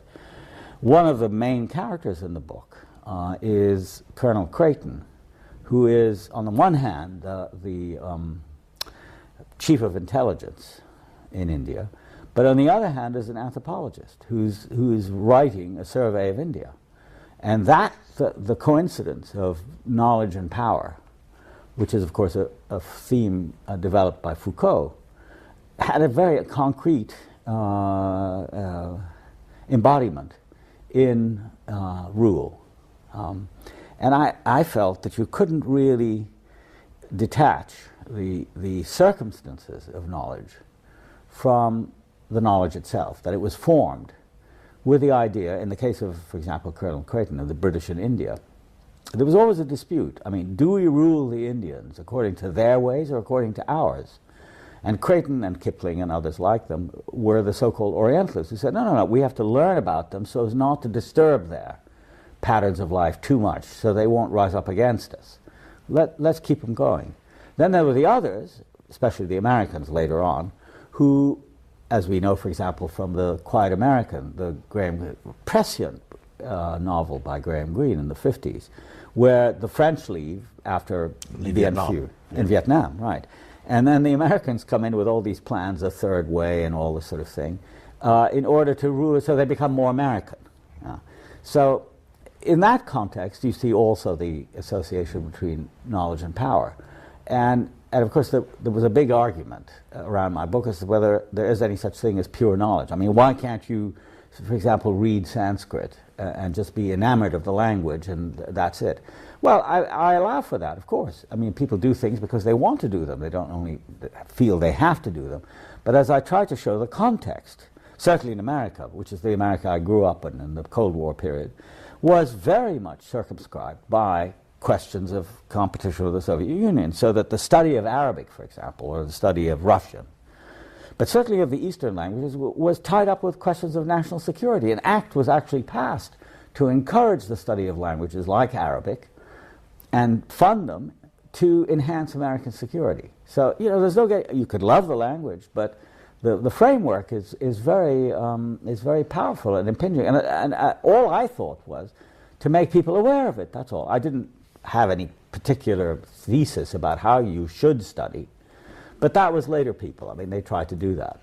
In other words, liberating Orientalism from that kind of framework. Do you see that in the scholarship now with the discussion of America's proposed invasion of Iraq?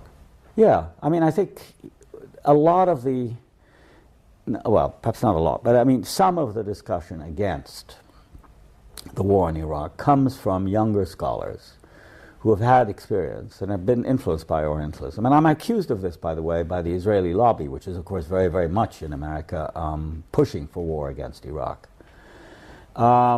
That there is a country called Iraq, that it has traditions, it has people. I mean, of course, it has Saddam Hussein, who's a terrible villain, et cetera, but there is a society, there is a fabric, there are people.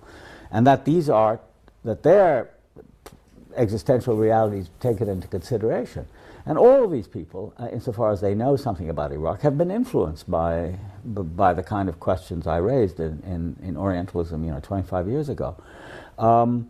But in general, the other part of what I was trying to do in a later book connected to Orientalism, namely covering Islam, which came out 2 years later, and the question of Palestine, I realized how hopeless it is to change the mass media. In other words, you could have effect on scholars and intellectuals who may or may not agree with you, but at least there is some debate there. With the mass media, it became impossible because the constrictions of pictures and representations increased over time. It's as if, the kind of thing I and many other people after me wrote had no effect whatever. We were back to the demonization of Islam, and the other became the foreign devil, and that whole arsenal of things. And that's what's mobilizing the country. And now, because of the Bush administration, there's a very heavy Christian infusion, the right-wing Christians who think that these are the enemies of, Pat Robertson said, Islam is a violent religion, Muhammad was an imposter. I mean, those are medieval arguments about the man.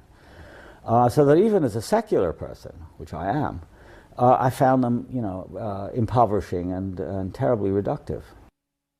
In Orientalism, in what way does visual art historically fit into the scheme? I was very struck by the pictorial representations of the Orient. Actually, before I wrote the book, I remember seeing a painting by Jérôme I'd never heard of in the Clark Museum in Williamstown, Massachusetts, when I was there in the late 60s, quite by chance.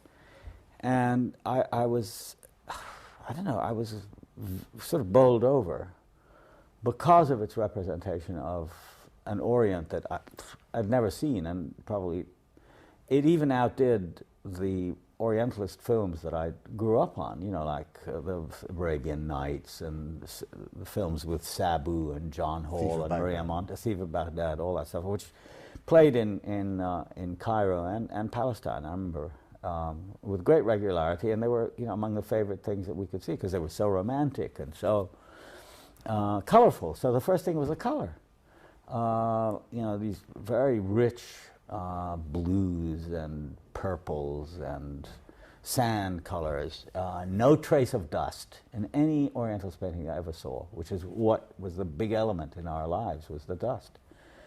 And then, of course, the people were fantastically overstated. It was like every one of them was in italics, just tremendous mustaches and great bournouses and robes and sitting alongside nakedness, of I thought rather prurient kind. And the painting that became the cover of Orientalism was this Jérôme called The Snake Charmer, which is really about a boy, whose back is to the viewer, with a snake, a naked boy, and a group of what can only be described as dirty old men sitting against the wall of this clearly Oriental building, Arabic building, with Arabic inscription on it. It took me quite a while to realize that the Arabic was not Arabic. It looked like Arabic, but it wasn't actually Arabic.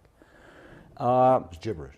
Yeah, it was gibberish. I mean, but it was a fantastically, it's the kind of thing you wouldn't even think twice about, but because I kept coming back to it, I thought it was my bad Arabic. I couldn't, because it's in a kind of script that's difficult to read. But then I realized that it really wasn't Arabic. But it had this realistic effect on the other hand. So that's why they had such a big market. Is they actually, Jérôme actually did live in North Africa, but they became generic paintings. It didn't matter where you were, whether you were representing Egypt or North Africa or Syria or the Gulf. That was the type, and it dealt in types. There were some great Orientalist artists like Delacroix, who really did wonderful things as a result of his visit to Algeria. But there too, it wasn't specific to Algeria. I mean, there was also, it took in the Ottoman Empire, the Eastern Ottoman Empire, and sex and violence were very crucial to that. It was latent sex or sex and death, another motif. And I thought, that it was really astonishing that the people of my generation began to admire this particular kind of art. It was so removed from, you know, the rather sordid realities of our present-day Arab world that over time, perhaps partly because of my book, the Orientalists became very valuable items in Arab houses. I mean, wealthy Gulf people who'd come to London in the 70s and the 80s bought them all up. So Jérôme, who was a really second-rate academic painter in the 1860s in Paris, has become a very valuable item if you can find it. And not only that, and Robert's prints and all those things that most people decorate their houses with in the Middle East and abroad, but they ran out of them. I mean, there aren't that many of them around. Well, so the David Roberts prints were all in books. Well, they're in books, but then they were reproduced. Cut up. Yeah, cut up and yeah. But I'm talking about the color. You know, the great academic Orientalist painting, that they developed a kind of thriving market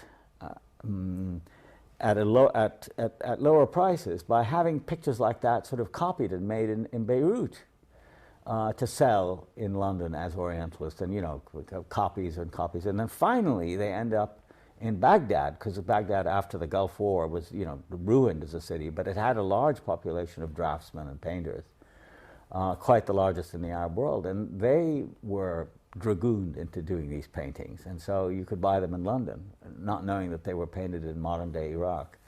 And then that became outstripped by a larger volume of these paintings done now in China. You know, with obviously inflected a bit with Chinese features, but the same scenes. You know, snake charmers and harems and odalisques and you know, yeah, exactly. Ingres is another one of these painters. Yeah, it's quite a story, but the attachment. What sense do you make of it? Well, I mean, it's the Orient that sort of goes. It's sort of a surrealistic or hyper-real Orient, the Orient we would like to have. I mean, even as Orientals. It's a kind of two-way street. It's not just for Western consumption, because it's consumed by Orientals who want the same glamour and romance, which underlines the case for its totally imaginary status. It doesn't have any veridic status at all. It's you know, the fantasies of the imagination. And do you find the same fantasy in the novels of the period? Oh, absolutely. Very much so. Early Sherlock Holmes, I mean, you know, A Sign of Four. Although India itself isn't represented except as it's told to a story. It's all about that kind of Orient, and Pierre Loti, the French novelist of the late 19th and early 20th century. And on it goes. I mean, you see it in Malraux, you see it in Gide, and a lot of it is associated with the availability of sex outside the period, outside the societies that are more constraining in the metropole, in Paris and London. So but isn't this the Oriental being portrayed as object? Yeah, always either object for projecting fantasies, object of desire, right, that is available, absolutely, that is subjected to a more powerful realm. Yeah, I mean, the thing about all this art is that the spectator feels like a voyeur, sort of looking in on scenes of intimacy and display that reach their kind of sort of middle-class apogee. There's a wonderful book about it called The Colonial Harem by an Algerian called Malik Al-Lula. Book came out about 15 or so years ago. He sent it to me because in part it was inspired by my book. And what it is a collection of postcards made by the French in Algeria to send, you know, troops to send home, or, you know, pieds noirs. And all of them are of women, naked women, women who are, you know, sort of living in harems, and many of them, as he says in the book, posed. I mean, they go out and find them and put them together in a studio so that the taste is titillated that way. Yeah, and that's the complete objectivization and sort of consumer quality of the Orient in a very vulgar way. And of course, Hollywood movies play to that. I mean, Rudolph Valentino and the Sheikh, or the Sheik as it's called, comes out of the same thing, as does, for example, the novels of Edgar Rice Burroughs. I mean, Tarzan. There's a I think the third or fourth of the Tarzan novels is about. It's called The Son of Tarzan, and it's where Greystoke, who's an English lord, actually goes to North Africa and befriends or is befriended by a dancer from the harem in Algeria. And has nothing to do, any more than the novels have to do with Africa, it's nothing to do with it, but it's hooking on to this fantastically rich and seemingly unending stream of fantasies. Yeah. Which the Orient itself you now begins says, to consume. Yeah, of course. and accept. And well, I don't know, accept, but certainly. But does it do what we're calling Orientals or Arabs or other people in the East? Yeah. Do they come to see themselves in these terms that were portrayed by No, others? only I think it's a class thing. I think it's a middle class fantasy of what you put on your walls. I mean, if you have a kind of bourgeois home, but amongst people like Marxists, people connected with obviously with women's movements, feminism, with the Islamic movements, these are all anathema because they traduce the reality and are very vigorously attacked. I think one should take them with a sense of humor because they're really much more revelatory of the people who produce them than they are of anything else.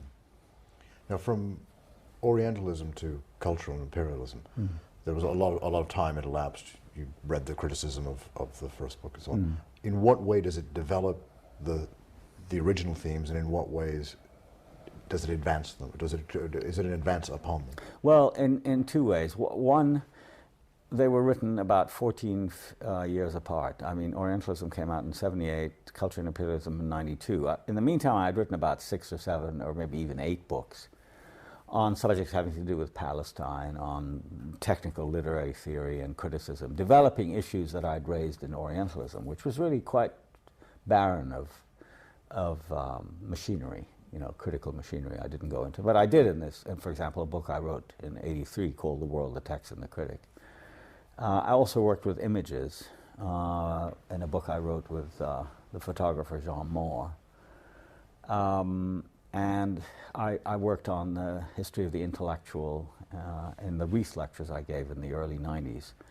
So I had a lot of different concerns. I also wrote a book about music. But then I felt it was because I was very concerned with the aftermath of Orientalism that I wanted to expand it, first of all, to include other regions of the world where representation and rule, or knowledge and power, if you like, went together. So I talked, in Culture and Imperialism, I talked about Africa and India and other places where there had been the Caribbean and so on. And the second thing that I didn't do in Orientalism, I just tried to present the case, for this manipulation of a complex reality for the purposes of not just of consumption but also of domination.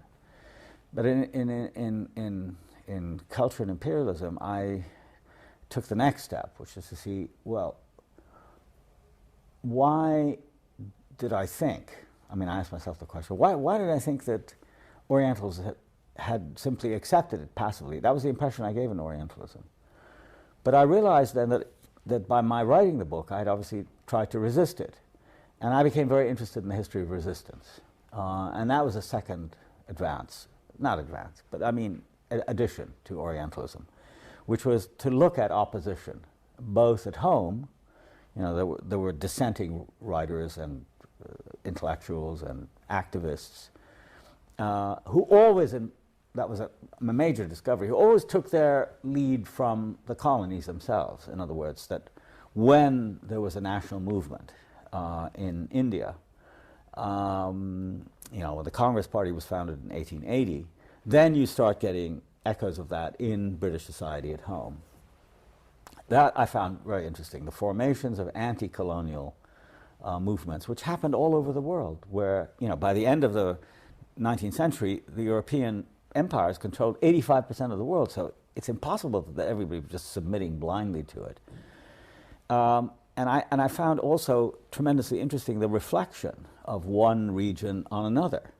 For example, Ireland, about which I say a lot in Culture and Imperialism, I didn't even talk about in Orientalism, but Ireland and the Caribbean, Jamaica in particular, became identified with each other in the European mind. There's a wonderful Daumier print where two of his, sarcastic lawyers, I think in the 1860s, just around the time of the Governor Eyre controversy, are saying one to the other, said, "Oh, look at the Jamaicans, how much trouble they cost," and the other one saying how much the Irish are giving the British trouble at the same time. And the first one responds, "Yeah, but they're all niggers together. Ils sont tous des nègres," he says.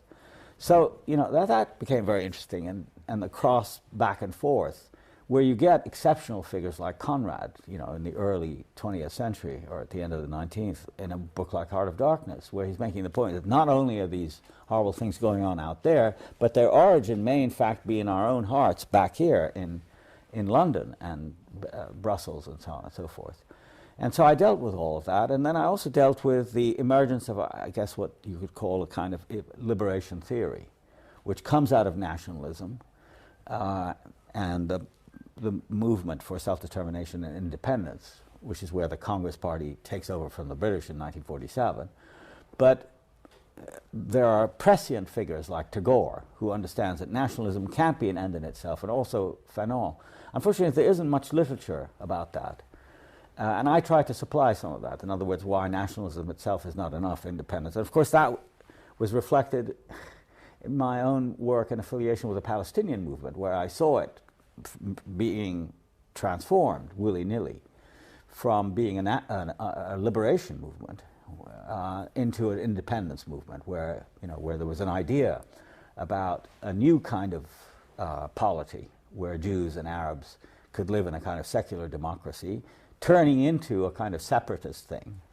And the Lebanese Civil War and the struggles between India and Pakistan and the Irish North-South thing, and I began to be aware of the history of partition as an imperial scheme. All of that is, of course, fed into cultured imperialism, which it wasn't in Orientalism. And also, you've written there and elsewhere on the role of the intellectual in all this, and which is often detrimental or subservient to power, as opposed to the duty of the intellectual, not to betray the people that he should be speaking on behalf of, the real people he should be speaking on behalf of.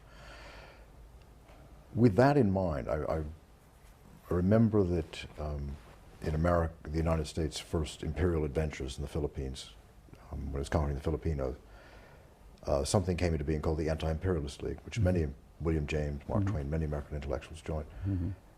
At this time, with America's monopoly on world power, why isn't there an intellectual equivalent to the Anti-Imperialist League at that time? It's a very good question. In the last part of Culture and Imperialism, I talk about that. I talk about America and the absence of a long dissenting tradition, or at least one that sustains itself into national politics. I came to the conclusion in America, because of its size, because of the tremendously constraining power of the two parties, that political activity had been channeled into, to my mind, very conventional kinds of politics, which rapidly became the politics of special interests. And Republican Democrats, really, that didn't matter. And there was a kind of almost lackadaisical, haphazard assumption of imperial power that occurs. I used to think it occurred around the time of World War II, after the demise of the French and British empires, and the others later, the Dutch and the Belgian and all that. But I think it really is much earlier than that, and you can find it in the literature of the 19th century. I mean, that's why Moby Dick is so extraordinary, because there's this assumption of a kind of errand into the wilderness, which goes back to the Puritans. I remember a very significant book is by Perry Miller, whom I heard as a student lecture. I went to his freshman class, huge lecture hall at Harvard when I was a graduate student, on American literature, and his emphasis on the Puritans Well, which I think is, sort of distorted in a way, because there were other histories, going on. I mean, certainly the history of the Native Americans who were exterminated, that was significant. He never talked about that. What he did talk about, however, was the extraordinary violence of American history. And it's almost accepted and somehow, not exactly papered over, but justified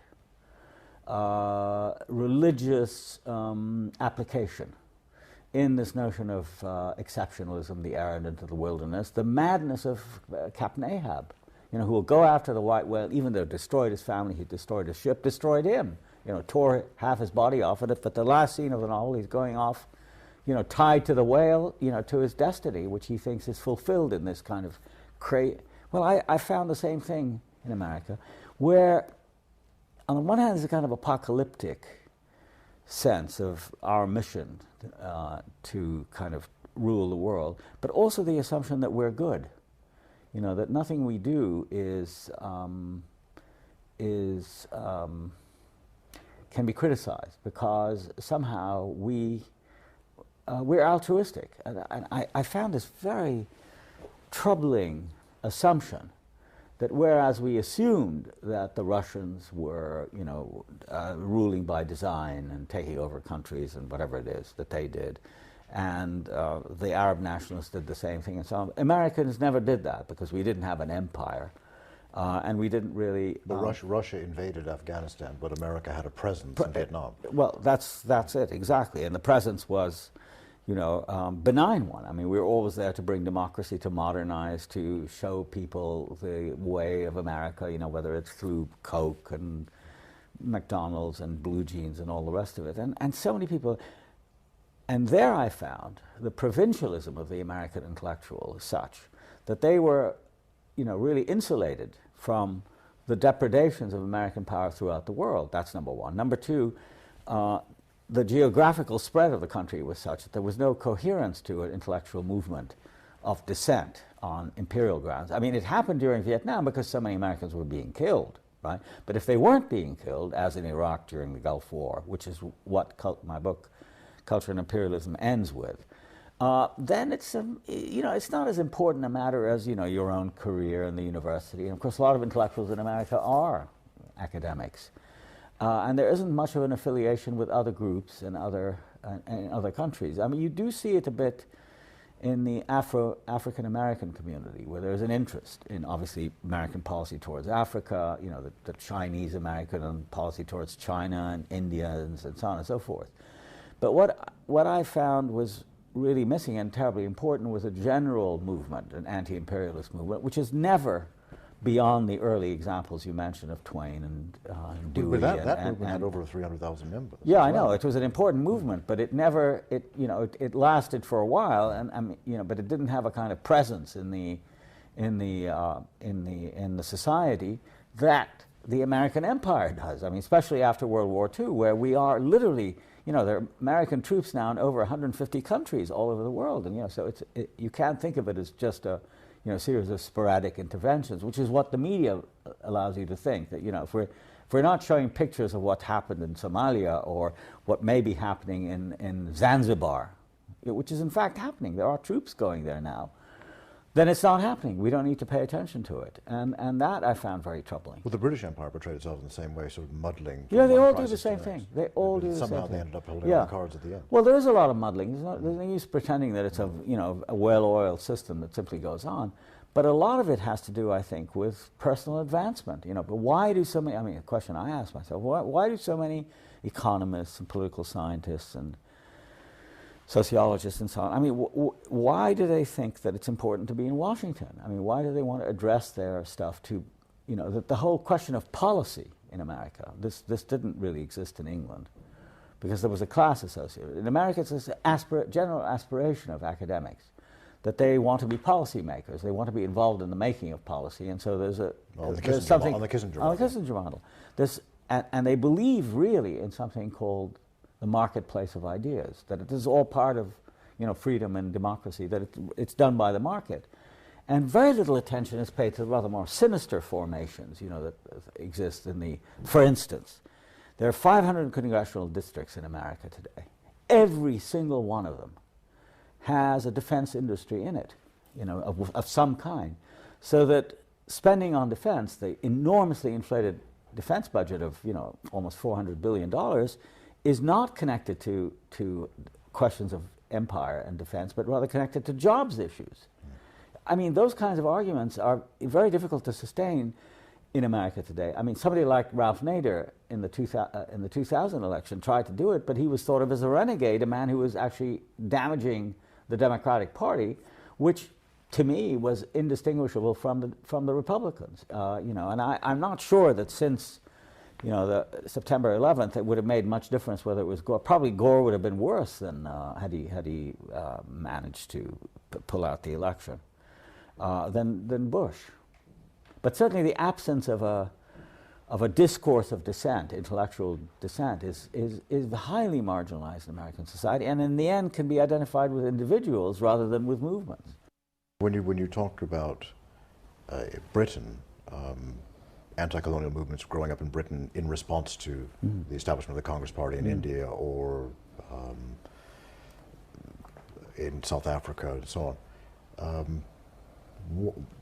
First of all, isn't there that same thing in the United States? And second, because there is resistance to American global domination everywhere, particularly from the Islamic world.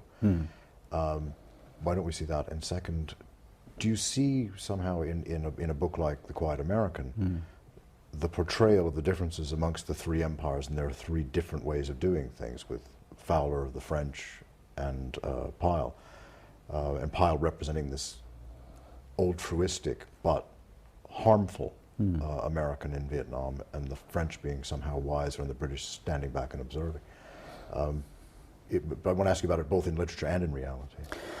Well, there's no doubt that the American self-portrayal, even in the fiction and the popular fiction of our own time, is very self-idealizing. And even if you read a novelist like Mailer, there's something romantic about being an American, and the sordid and harmful effects, the long-term effects of being an American in the world are really simply not present.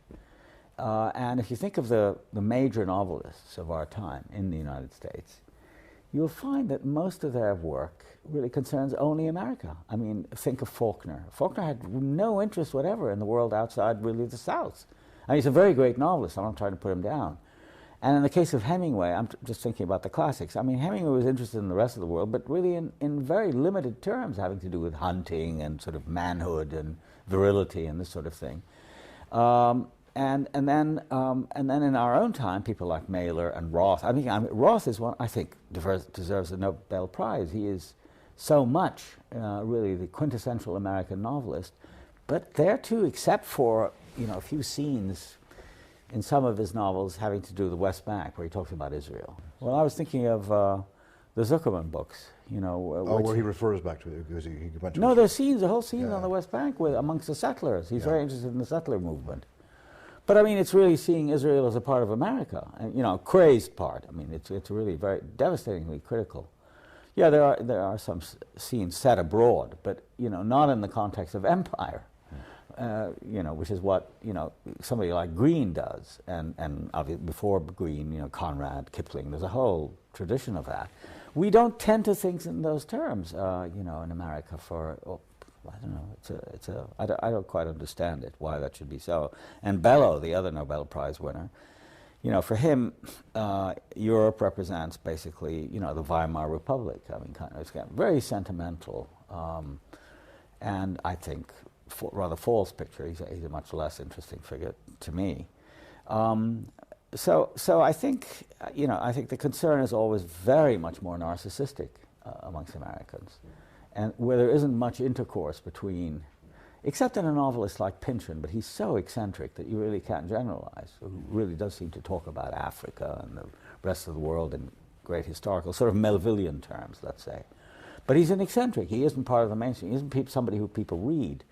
And as a result, I think there's this sort of glossing over, the imperial effects that were so central to culture 100 years ago in Britain and France and other countries. I mean, Holland also. So there's that, which is a problem, kind of provincial. And the other thing is that, very striking, and not commonly admitted, in fact never admitted, that American education is deeply ideological. In other words, there's a tremendous amount of emphasis placed on America as opposed to the United States. Americanization, which is fought the world over, I mean, as it's resisted, in America is considered to be not only the acceptable but the necessary and desirable thing. So that in an immigrant society, until recently, as an immigrant, you came there in order to forget and obliterate your past. It's only recently, with the rise of, of ethnic consciousness and the writing of history, as it were, from within, the role of workers and the ethnic minorities that contributed to the people's history of the United States, as Howard Zinn calls it. But that's a very recent thing, and it's deeply lamented by the American establishment. Arthur Schlesinger writes a book called The Disuniting of American History, because people write history from a different point of view than that of Henry Adams and Bancroft and Beard and all the others. So that the homogenizing effects of American education are so strong that, by the time students and consumers get through high school, they've turned into a finished product, which I would call America, or American, in that sense, which teaches you, first of all, not to question the state. If you look in American writing, the notion of the state, which is such a powerful discourse, for example, in France, and even in England, historically, it doesn't have an existence in American writing or American thought. We don't think of the state. We think of somehow of a polity that transcends the state, the sacred status given to the Constitution, the importance of the court system, which is quite unique. I mean, it has its positive sides in the Bill of Rights, in the amendments of the Constitution, in the whole notion of canonizing freedom of speech and so on and so forth. But its bad side is it removes it from the realm of the secular and places it in another. At the same time, that there's this very, in my opinion, materialistic and quite sordid side, of corporate America, which is, lobbies and the kind of thing that the Enron scandal turned up. Well, you have written that most students will come with a desire to conform, and as Paul Goodman has also written, leave the university with an even stronger desire to conform and advance themselves. Yes, because why do you teach? What's the point? Well, one teaches really for the people who might be changed by it, and some have been. I mean, in some corner of their mind, there's a possibility that, in teaching literature, I've never taught politics, I've never taught the Middle East, for example, about which I've written a great deal. But what I've tried to teach all along in equating students with the classics of literature, I never teach popular culture, I don't teach, sort of junk fiction. I try to teach, high-class art, basically, and music. The idea is to, put them in contact with it. It happened to me with my own son, who had resisted during high school the notion that one could read literature. And then in his freshman year in college, I mean, it wasn't me, it was another teacher, who introduced him to Balzac. And I remember a phone call from my 18-year-old son in November of his freshman year saying, "How come, Dad, you never talk to me about this guy Balzac? He really is terrific, that there is another world outside popular culture." This is Wadīʿ when you say Wadīʿ, So there's that. Second of all, to ask questions.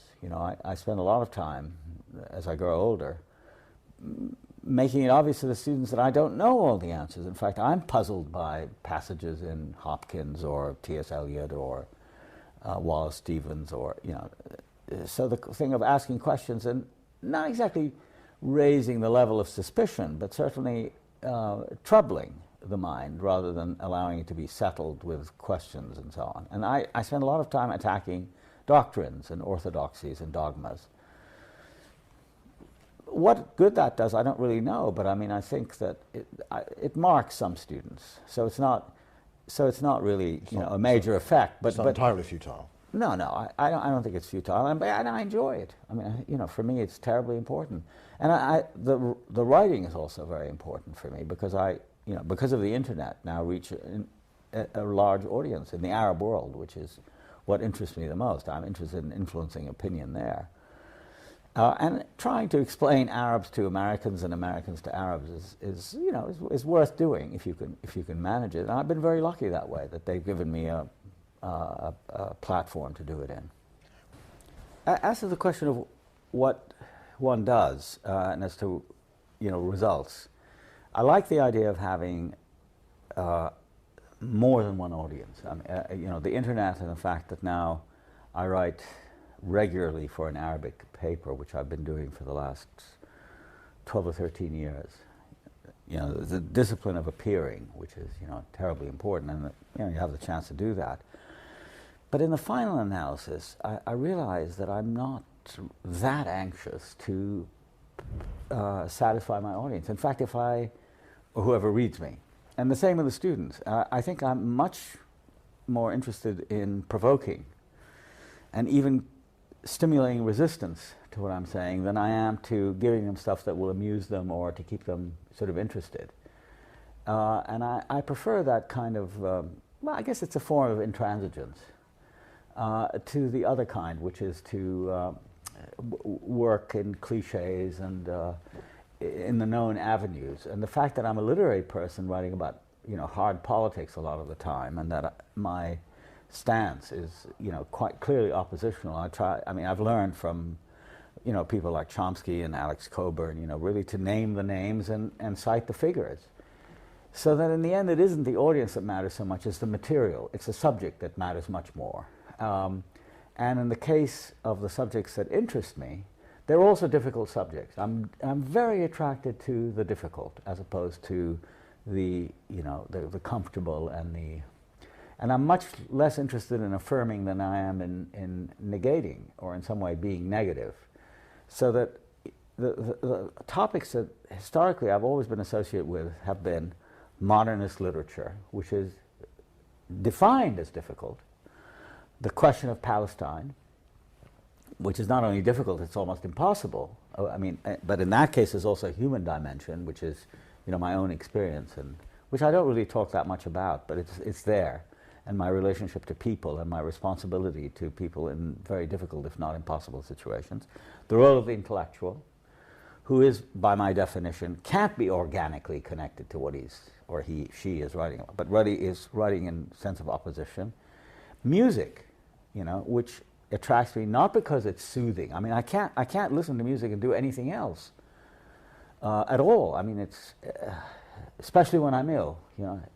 Music is, for me, a very difficult, almost impossible discipline, having to do with the most difficult rather than the easiest kind of music. I have mixed feelings about people like Mozart and Haydn, whom I love, but I'd much rather listen to, say, late Bach, the Art of Fugue and the Goldberg Variations and the musical offering, than I am interested in listening to sort of dance music or so all of these subjects where the requirements of the subject are a constant challenge to one, whether morally, technically, intellectually, ethically, in all these ways. So in the end, your sense of the audience, which is what you're taught as a journalist and as a writer, for consumption, to cater to, it's just the opposite for me. I want to know two things. First, when you first went back after your childhood, why did you go back? And then why wouldn't you go back to live? I went back for the first time to effectively Israel in 1992, having tried a few times during the 80s to go. In 1988, we were all set to go. And in fact, there was an American television program who wanted to film our return. And Shamir just issued a pronunciamento, and he said, I'm not allowed to go because I'm a terrorist. I was a member of the National Council. So we couldn't go until after 91, when I resigned from the National Council. It was still before Oslo. In fact, I went twice before Oslo in the years before, 92 and 93. And, visiting it for the first time, there was obviously the emotional experience of reacquainting myself with a place I hadn't seen in many, many years, which really was Israel, not the West Bank. I mean, I went to the West Bank twice, once in the middle 50s for a family wedding, and then again in the early 60s for... When it was still under Jordanian. It was Jordan. I mean basically Jerusalem and Ramallah. But it was East Jerusalem, of which I had no memories at all to speak of, except the old city wandering around in it. Because you grew up in the West Side. Well, we were completely on the West. And of course, the church, I mean, St. George's, where I was baptized, and the school were in the East. But aside from that, there were just places one passed through, usually on the outside, not through the old city. So it was really, it was Israel that I saw for the first time, converted from Palestine that I knew. And it was pretty traumatic in a way, because I kept trying to understand not only how it happened, but why. Why was it possible to just transform a place that had been something completely different into something, about as different as you could come around to. And especially places like Nazareth, which I had practically no memory of, but had been my mother's city, where she was born and grew up. And then Haifa, where one of my uncles lived. It was all deeply foreign and quite, to me, repellent, because the thing that struck me about it was that wherever you looked, any empty space was encircled with barbed wire, and there were lots of soldiers, more so than in any Arab country. Soldiers and armed people wandering around. Otherwise, it was fairly peaceful. And since we were Americans, we didn't have trouble entering. Leaving was very difficult. But I never thought about returning, really, to live there. In a sense, it was a different place, and the West Bank, from my point of view, was was a new place, and I would be going for what in the end seemed to me to be not authentic reasons. It would just be sentimental. I felt I could do more in America. I had made my life there. And most important of all, I was sick, and I didn't feel that if I went to the West Bank, there would be much point to my endlessly trying to find doctors and hospital and so on and so forth. In the meantime, some of my friends went back. My closest friend, Ibrahim Abdul left America after 40 years there, and left Northwestern, where he had been teaching for at least 30 years. And went back to Wadie Said. I was tempted, and in fact I thought often about going to teach there. I wasn't even able to do that. It just never worked out. That all of my visits were simply short ones for a few days, or maybe a week or 2 weeks at most. And I regret it very much, but I just didn't feel I had the strength. As the years went on, I got more and more tired, and worried about getting sick, and so it just passed. But my involvement was no less great, despite that fact. And in the end, I think it was an involvement based really on the sense of a cause, rather than that of an actual place and a nationalist thing, which moved me somewhat. But it was the injustice and the fact that there were so many people whom I felt I couldn't help by being there. I felt I could do more by being away, in the West, as it were. Now you did a book with Jean Moore. You did a couple of documentary films. You're right. What were the films about? Well, I made several documentary films during the 80s, which had Palestine in them, but they were films taken from outside. I mean, including the book I did with Jean. In fact, all the books I wrote about Palestine, including this one, were all written from outside. They were really exiles' books. And this one in particular, which was written to photographs by Jean Moore, came about in a very grotesque way when the UN decided to have this conference on the question of Palestine. In Geneva it was to be held. A Secretary General was appointed for the conference, a woman called Lucille Maire, Jamaican woman. And she appointed me as her advisor. And part of the job that I did for her was to compile a dossier of papers various aspects of Palestine, the history of Palestine, a profile of the Palestinian people, Palestine and history, that sort of thing. About 10 papers, which could be accepted or rejected by various of the member states, because everything at the UN is done by member states, not by individuals. And the upshot of it was that I think all the papers were refused. Somebody objected. Most often it was the Jordanians, or the Syrians, or somebody who had... Oh, and the Turks, and the paper that Maxime Rodinson wrote about Palestine and colonialism. He talked about the Turkish, the Ottoman Empire. And they just didn't want any reference to it, so they just vetoed it. And there was no... You don't have to give an explanation. So everything was just scotched, except the profile, which we kept and then published separately as a document of the conference. So then I suggested that we have some pictures, an exhibition, at the entrance of the hall where the conference was going to take place. And that was accepted. And the pictures that were suggested were Jean Moore's pictures. He had been compiling photographs of Palestinians since 1948, when he worked in Gaza as a volunteer in the Red Cross. And he'd been taking pictures of Palestinians ever since. So he had thousands of pictures. So he picked a few. At that point, I didn't know him very well. I had met him through John Berger and then through Iqbal Ahmed. I saw him in New York and admired his work with John very much. In any event, especially the book on the migrant workers in Switzerland, which is called The Seventh Man.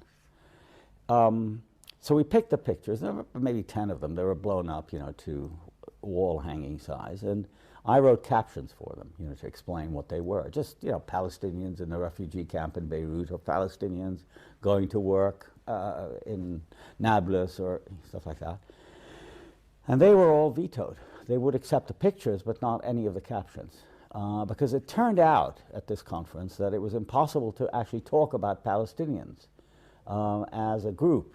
Everybody had some objection to it. It was thought of as infringing on sovereignty in Jordan and Syria, Turkey, et cetera, et cetera. So as a result of this quite extraordinary and, as I said, bizarre decision, Jean and I got the idea of doing a book together where he would, in a certain sense, a continuation of that rather odd thing, where I couldn't go back, but I could go back through his pictures. So since he had so many, I had him pick about 500 pictures, and then over a period of a few months, I picked out the pictures that just spoke to me. And then I arranged them into subgroups, and a narrative of some sort, or not a narrative, a form of some sort emerged from them. All of them based on absence, because I, with a few exceptions, I didn't know any of the people in the pictures. But, for example, one of the pictures, which ends, I think, the second chapter, I picked the picture because it was very suggestive to me. And then it turned out to be of somebody I knew. I didn't know it at the time at all, that it was... Oh, dear, I'm not sure I can find it. Can I just take a second to find it? It's sort of stupid not to be able to... Here it is, this picture of a woman, an elderly woman, wearing glasses with lined face, sitting in, obviously, it was a middle-class house in Amman. And then, I can't remember who it was. I was showing it to a friend, a Palestinian friend, and he said, "Oh, that's Mrs. Faraj." And indeed, that is who it was. Mrs. Faraj was my cousin George's wife's mother, whom I knew. In fact, I was at their wedding in 1947, and I hadn't seen her all these years, but she turns up as a subject in Jean Moore's photographs. And so, it was that kind of connection, I mean, as explicit as that, and in some cases implicit. For example, there was one picture that I particularly was moved by, which was a picture of this. I mean, what struck me is that the tremendous number of symbolic, what seemed to be symbolic writings around Palestinians like that. It's a bit of a palimpsest. Well, it's a palimpsest, and it's undistinguishable. It's just lots of scratches. And then pictures that of some sort of ruin, like this, or mocking pictures like this one, which I think is a masterpiece of Jean Moore's art, a kind of scarecrow made with a shoe. And I don't know, it looks like an Israeli soldier, kind of deconstructed. And then there were other pictures of the sort that spoke to me from scenes I had seen, from my own experience, like this of the wedding in Lebanon. In Lebanon, you know, refugees with the sort of ill-fitting suit of the bridegroom, and of course the ever-present Mercedes with the Deutschland, you know, probably stolen or smuggled car that had become a part of life. There's one picture in particular I just passed that I want to show, which I found quite haunting because it reminded me of my childhood. Rather distant scene, I think in Ramallah, as I recall now. I don't know if I can find it right away. This is it. This is a village between Ramallah and Nablus. It just seemed like a rather idyllic photograph, which he got. And so in many respects, I found the pictures to be both attractive, I mean, which they mostly were. I mean, I picked them for that reason, or directly repulsive, like these pictures of Israeli settlements, you know, which are quite horrible, defacing the countryside. But in any case, something about them, you know, sort of, I think that's the theme of the book in a way, so prevented me from entering. You know, pictures of people with their backs turned, or people I didn't know, holding up signs that I couldn't read, people involved in activities that I couldn't decipher. But all of them identifiable in some way as Palestinians, either because of their dress like that, or because a certain look on the face, which I tried to describe, a certain kind of stubbornness going on, you know, which is the kind of secret, not the secret, the heart of the whole Palestinian tragedy. No, we're speaking of a period during which Jean Moore and many others are recording the lives of the people who officially did not exist. Right. And proving their existence became paramount. And I suppose writing and photographing and documenting the actuality of them was a way of proving that they No, I didn't think of it, yeah. No, not you. I'm just thinking in general of that period. I mean, after 48, you didn't have to be Palestinian. You could have been Lebanese. Yeah, right. You probably thought of it for a time because of your connection to Lebanon, thought of yourself as Lebanese. And many Palestinians had that experience. Yes. Golda Meir told Frank Giles of the Sunday Times there is no such thing as a Palestinian That's people. right. So just the fact of existence was being denied. But that was an earlier period. That was an earlier period. When did that end, that period? Well, I would have thought after the '67 war. I mean, there were, I mean, you know, right through the '70s, as I recall, when I would give talks, let's say in America, there would be demonstrations with young Jewish and maybe other kinds of people walking outside with, you know, posters saying there is no Palestine. I mean, that went on for quite a while. But, you know, after the emergence of the PLO in the post-'67 period, then I think it became impossible to deny the existence of a people and of an organization. I mean, that really is the PLO's and Arafat's greatest contribution, was that he made it possible for Palestinians to have a specific identity, rather than, you know, just to just be a people or just a collection of individuals who had beg your pardon? Or refugees, exactly. And one of the things I wanted to do here, to go back to the conference in the early '80s on Palestine, was, you know, to write about the Palestinians in such a way where I took for granted their existence, and I wanted to say certain things about them that, you know, meant something to me. It's a very personal book. It's not meant to be, you know, an official book. In fact, you know, very unofficial in that respect, and as I say, an exile's book, and written by somebody who hadn't been back. So it had a kind of existential core to it, which was at the time for me very important. And anyway, but the PLO, which emerged in Jordan in the late '60s, was for me the great event after '67, which was a devastating time, that, you know, by a series of coincidences, made it possible for me to return to the Arab world for the first time since I left in '51, 20 years before, with some sense of familiarity and belonging. I mean, you know, for example, when I was a student, I would go back in the summers, and it was, you know, there was something transitory about it. I would go, we'd spend some weeks in Cairo, and then we would go to Lebanon for the rest of the summer.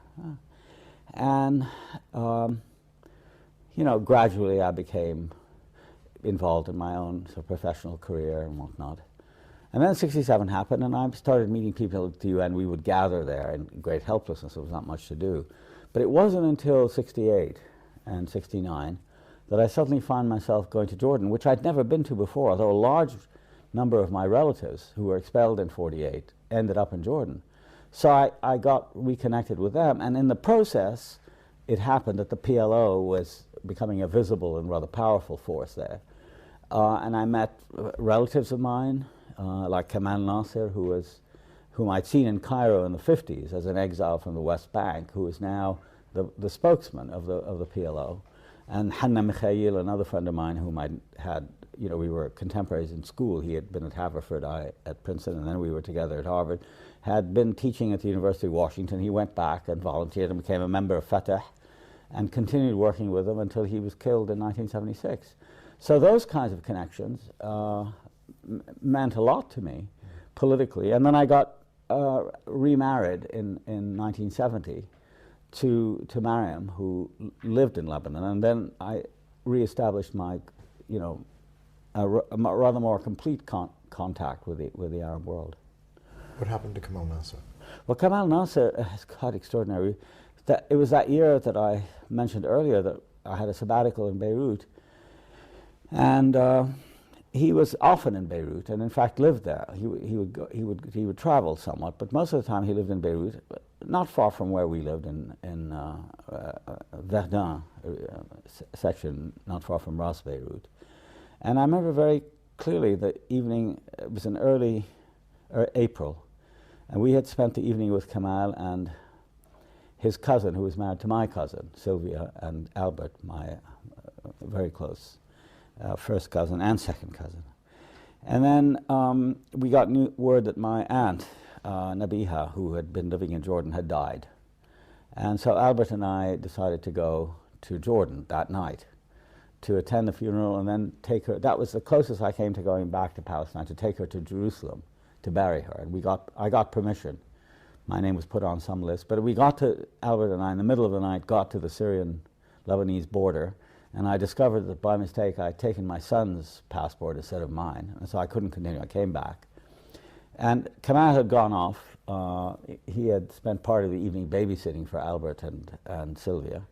And that very night, he was assassinated by an Israeli team that had come ashore and killed 3 PLO leaders, of whom he was one. He was killed by Ehud Barak, who later, as you know, became Prime Minister of Israel.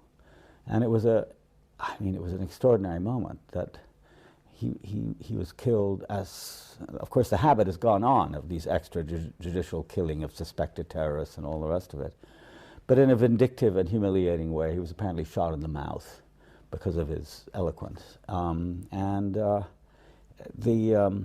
The after effects of that were to make, I think, the whole relationship between Israelis and Palestinians, I think, irreconcilable in many ways. It was the beginning of riots and fighting in Lebanon. Yeah, I mean, I know. And when we had arrived in the fall of '72, they were already bombing the camps in the south. They were bombing the outskirts of Beirut. I mean, so this idea that there were only these important conflagrations and engagements between Palestinians is simply not true, because the Israelis have always been armed. There was always asymmetrical power.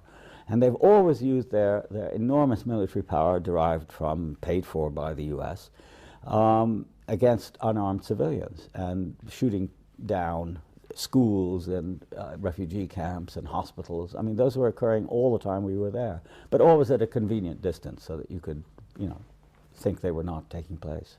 And for all of its achievements in putting Palestinians as a reality before the world and putting the Palestinian cause before the world, the PLO subsequently signed an agreement at Oslo with which you were in profound disagreement.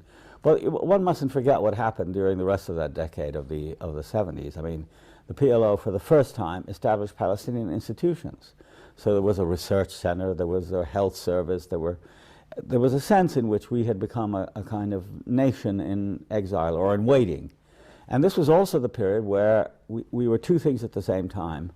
We were a liberation movement that attracted most of the world's liberation movements. Beirut became a capital for people. I'll give you an example. When Mariam and I went to South Africa in '91, We met people at the ANC in, Mandela had just been released. It was May of '91.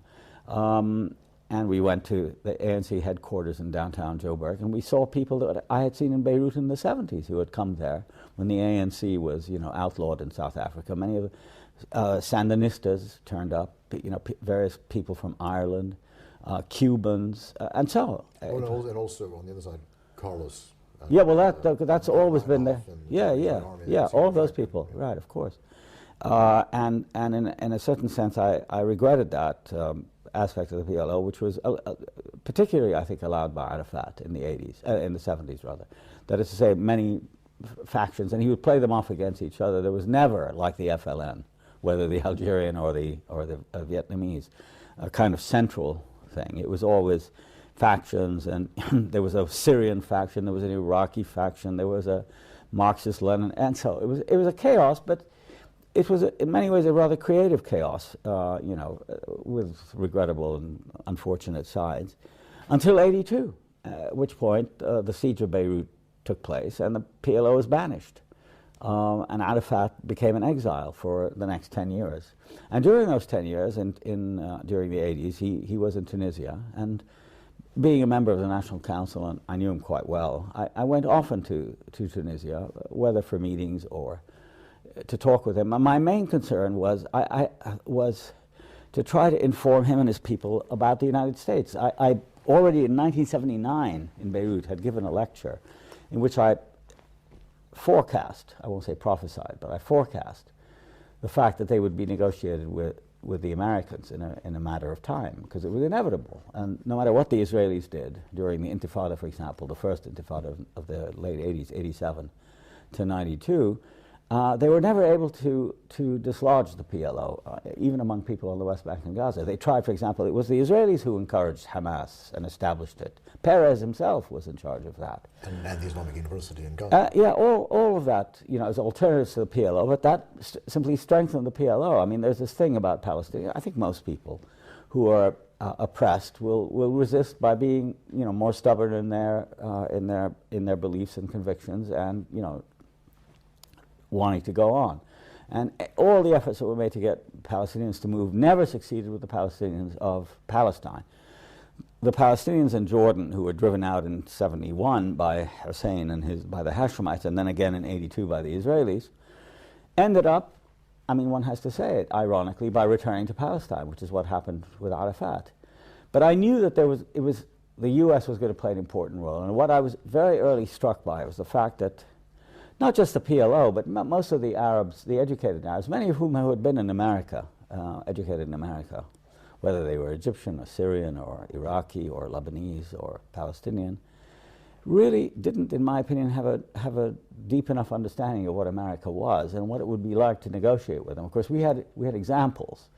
There were the Vietnamese talks, and a very good guide in all of this was my friend Iqbal Ahmad, whom I took to Beirut in 1980, introduced him to Arafat, and he was the first one to explain to them that just having a lot of soldiers in South Lebanon and maybe 2 tanks, which is all they had, would be as nothing to an Israeli invasion. And he prophesied what the Israelis would do almost to the letter. But there was so much investment in conventional ideas about defense that were taken from the Arab armies, which had a very distinguished record of success, that they didn't listen to him. And of course, what he emphasized and what I got out of it was that we need to be creative and innovative and original in our thinking, and really try to work with groups inside Israel and in the West and so on, and focus on that. So when Arafat was in Tunis, that long moratorium when he was, high and dry, I would bring people to Tunis to talk to him about America, about resistance, about liberation, etc. It was hopeless, because in the end, what I could see right through the '80s was a very, very conventional mindset, where his model of rule was, Hafez al-Assad in Syria, that if you could get to Hafez al-Assad and whisper in his ear, it would be done. So he figured if you could get to the top American, then that was the end of your problem. And so the top American was the president. And since, because I was in this ironic position of being a member of the American establishment through my education, being at Princeton and watching, say, during the Carter administration, classmates of mine in the State Department. So it was easy for me to have access. But I realized it wasn't enough, and so I was in this feverish situation of trying to explain. And then I didn't realize at the time, neither I nor Ibrahim, that this was a period when he was, doing his best to contact the State Department to make himself more attractive. And the way he did it, looking back on it, was to make more concessions than anyone else. In other words, he understood. I mean, he's a extremely canny, even brilliant tactician. He represented himself as the only person who could actually deliver the Palestinians. And as time went on after the Gulf War, when he sided with Saddam, I began to be quite disenchanted with him. There were other things when I criticized him openly in the Arab press, through an interview I gave in '88 and '89. Our relationship became quite fraught. But I didn't realize how far he would go. And after the Gulf War and the Madrid conference, by that time I was already ill, and I felt very alienated. I realized that he was up to something. And I could see that the West Bank and Gaza delegation that had been appointed to negotiate with the Americans and the Israelis in Washington were a front for him, and that the real, sort of behind-the-scenes power was Arafat himself, who had a man, Nabil Shaath, on that committee, reporting back to him. So whenever they took a very strong stand against the Israelis in their negotiations, Shaath would telephone Arafat, and then Arafat, through Shaath, would undercut their position by offering less, offering more. And of course the Israelis understood that, and they would then, stiffen.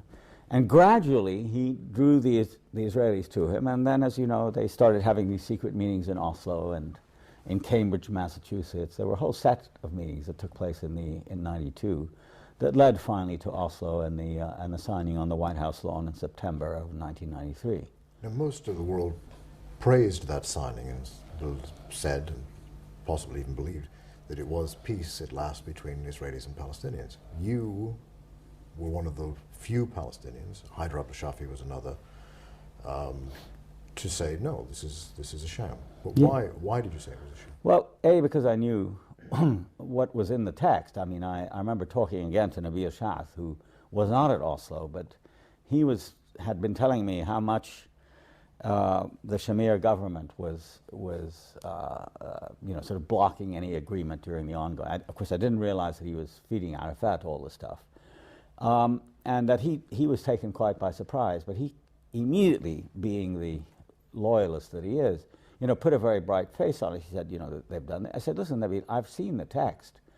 There's no mention of the end of the occupation. There's nothing about settlements. I mean, these people are going to go on planning settlements, and he said they're only 1%. I said, 1% of what? What are you talking about? He said, well, on land surface. I said, you don't know the area. Man, not that I had been there, but none of the people who negotiated had been to the West Bank and Gaza, didn't realize what we were talking about. I had some idea, certainly more than them, and I'd looked at the maps. So there was nothing about the stopping of settlements. There was nothing about Jerusalem. There was nothing about refugees.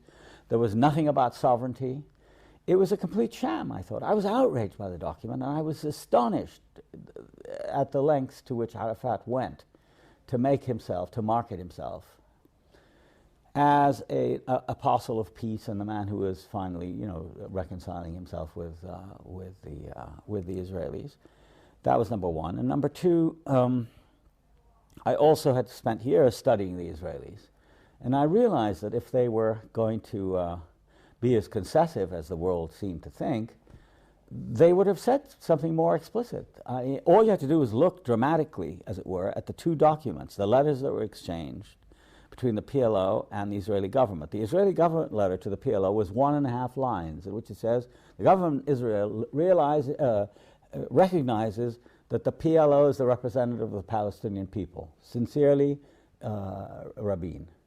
The Palestinian letter was 1.5 pages long, written by Arafat and his people, single-spaced, apologizing for terrorists, saying that we've taken back this, we're not going to do this again, we recognize Israel, the right to live in peace, recognize war, all this stuff, dealing with a state that until today still hasn't declared its international borders. I mean, it's the only state in the UN that has no recognized international borders, and still doesn't to this day.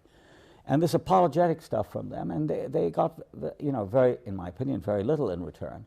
So I was, quite outraged by this. And when they invited me, I was invited 4 or 5 times, kind of a snafu in the White House, by various secretaries and so on who invited me to the ceremony. I refused to go. I said it was a day of infamy. And that very night, as if to confirm what I'd been saying, the BBC did an interview with me and with Amos Oz, one of the leading Israeli novelists and a member of Peace Now. It was done by Michael Ignatieff, and Oz went first, and then I came after Oz. So Oz concluded, Ignatieff said to him, well, what do you think about this? And he said, this is the second greatest victory of Zionism, this document.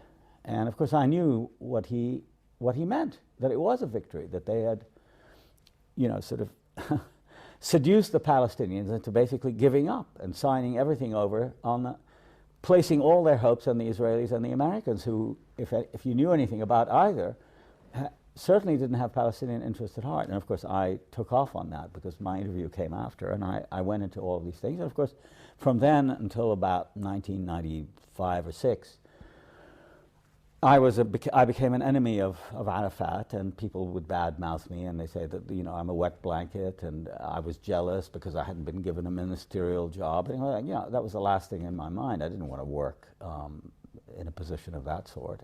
But I really was. I was terribly disheartened, and it was at a moment when I was getting sicker.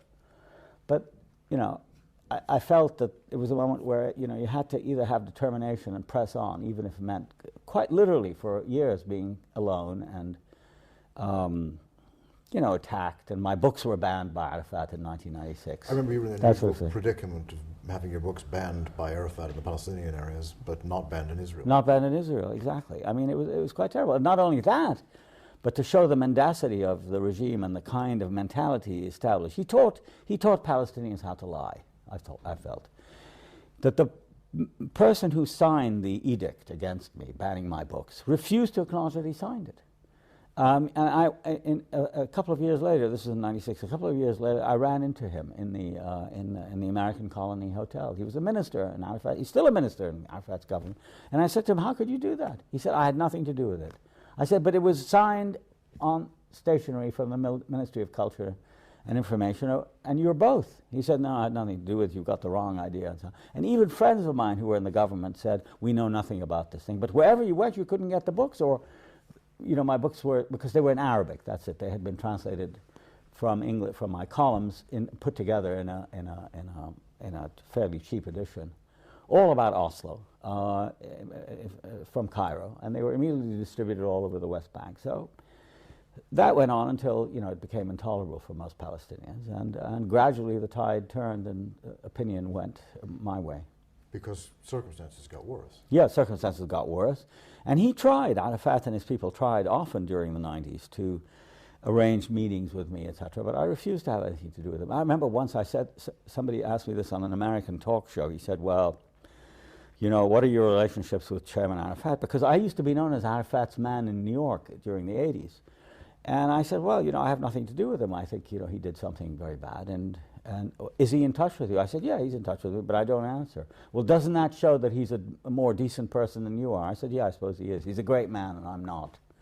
But I was frequently asked by his people whether I would meet with him. And I said, "Yeah, of course I'd meet with him, but on one condition." They said, "What?" "That it be a public meeting, and that we would meet on the stage of a theater or a assembly hall, and we would discuss the issues in public." They started to laugh. They said, "He can't accept that." I said, "Then what does he want from me? He just wants you to, after all, it's a common struggle," all that nonsense. So I absolutely refused. I never saw him. The last time I saw him was in the summer of '92. He was recuperating after his operation in a Jordanian palace. And Mariam and the children and I had just come from the West Bank. And it was exactly the day of the elections that had brought the Labour Party to power. And we presaged the whole, march to Oslo. I saw him then. I've never seen him since. But you did go back during the Oslo period. And yeah, frequently. As I recall, in one of your films, confronted soldiers who were in the process of taking land. Yeah, I mean, it was a complete coincidence, a film I made in '98. And, you know, we did the usual thing. It was a personal kind of film, a narrative about In Search of Palestine, and we went and filmed the house and, you know, places I knew and all this sort of thing, talked with, did an interview with Mahmoud Darwish, you know, the great poet who was a friend of mine, and with Daniel Barenboim, with Ibrahim Abullah, various people. Anyway, and we're near the end of the shoot, and we're on our way to Hebron, to Khalil. And as we were driving along the road, there was this extraordinary sight I saw, which completely riveted me, and I asked them to stop the car. And there was this quite obviously fertile field, you know, a small one. In the back, sort of on the horizon, was a village, and this was obviously part of the village land. And there was this Israeli bulldozer plowing up the field and tearing up the trees. And there were this small group of Palestinian men in their hattas and, you know, standing there and sort of arguing with 2-3 Israeli soldiers. So we immediately stopped, we got down, and I immediately inquired from one of the men what was happening. And he said, "This is our land, they've decided to take it." And I said, "How could that be?" So I went over to the Israeli soldier. I was really incensed, you know. And I said to him, "Well, what are you doing?" He said, "Well, we're enlarging the road." And I said, "Listen, I have a camera," and I think, "Would you speak on camera?" He said, "No, we're not allowed to talk on camera. So, you know, if you have your camera here, I'll either smash it or you turn it off." So we turned it off, and I talked with him. But we recorded some of it, you know, voice recorded. And he proceeded to tell me that they were expanding the road. It happened to be a settler's road, you know, which they were building. And I think I was the only person in America who was commenting on this road system that was being built, which you could see. But none of the reporters, you see, who were talking about peace and, you know, and reconciliation between Palestinians and cooperation. And of course, and all the NGOs and the Ford Foundation and the aid agency were sponsoring seminars and projects. And a whole new class was emerging of NGOs who cooperated with Israel. And there were dialogues and all fig leaves for this horrible expansion, this metastasis of the thing. What then happened was that I said to him, "You know, this man is telling you that his livelihood depends on it, and you just tell me it's the land of Israel. What kind of inhumanity is that?" He said, "Listen, think of it this way. We've sent people to the moon. We build cars. This road," and he pointed to the settler road, he said, "this road needs to be expanded.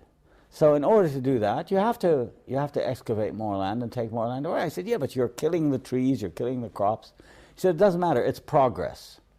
And then he refused to say anything. And then the worst thing, I think that, I'm not even sure we got it in the film, was that I went back to him after I talked to the men, and I said, "Well, I mean, what about Oslo? What about these agreements that you made with the Palestinians?" He said, "No, this is being done with the knowledge of the authorities." So I asked one of the Palestinians, "Is that true?" He said, "Yes, he came and he talked with them, and apparently," then I found out that what the Israelis had done during that period, it was in '98, they would announce in the local press, there would be like a box or something saying that we're going to come and take land for the road, the expansion of the road, on such and such a date. So rather than dramatizing that, the Sultan, or the authority, would go along with it, would say nothing. They had been informed. Maybe people had been bought off, but that's where I felt really the failure of Oslo, was the inability of Arafat and his people to protect their own people. I mean, that was, to me, the great crime. Not that the people were unwilling to sacrifice, that they weren't willing to march and, you know, and to be steadfast, sumud as it's called in Arabic, but rather that the authority showed no care for them, and that's the thing that I found most. Just as the Israelis didn't care about them, neither did the authority.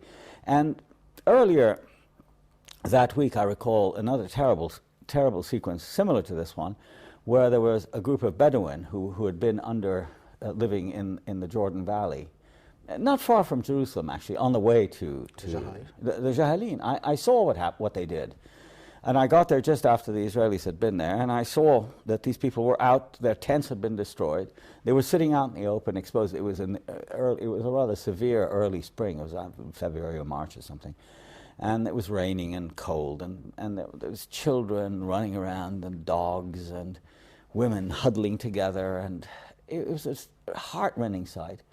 And the men spread this blanket or rug, and we sat together, and they made me tea, and we started to talk. And then as we talked, I asked them questions about have they been helped by anybody. He said, oh yes, the Red Crescent came, and the Red Cross came, and Faisal Husseini, who died earlier, about a year ago, in 2001, who was the representative for Jerusalem, had come, and they'd all been very kind, and they brought us blankets. So I said, very good. And then we stopped filming, and then I told one of the men informally, I said, you know, it's really good what you said, that they cared and they came. He said, no, I just said that for the camera. Nobody's paid any attention to us. And they've been moved again. I know. They're constantly being moved from one place to the other. During this Oslo period, the Palestinian Authority appears to have cooperated with land seizures, as you've said.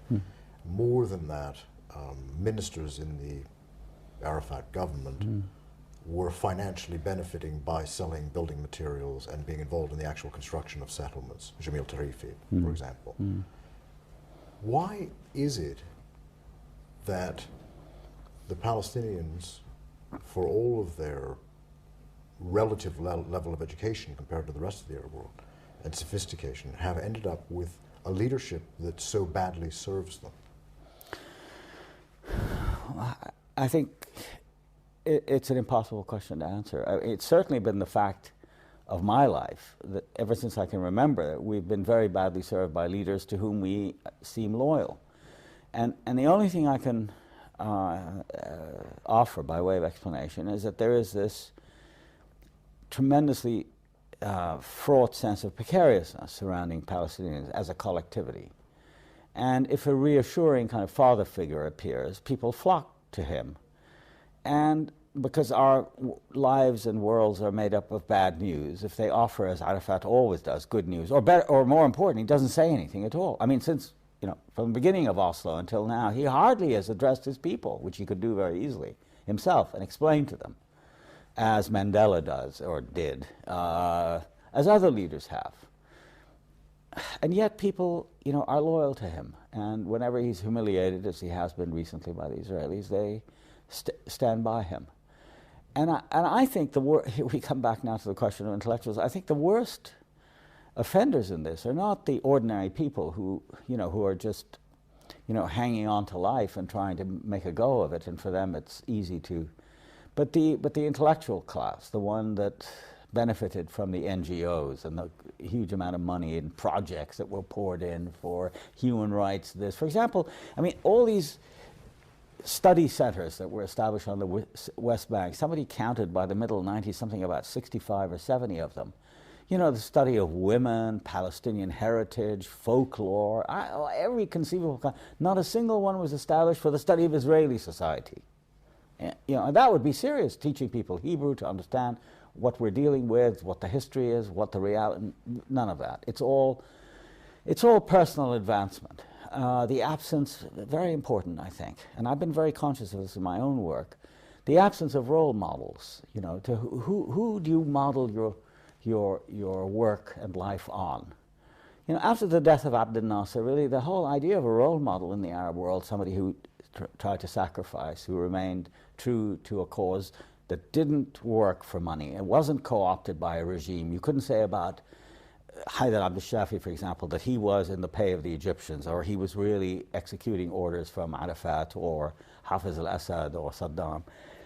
Those kinds of people really disappeared from the scene. And third was the complete corruption of journalism. Journalism becomes who owns the paper.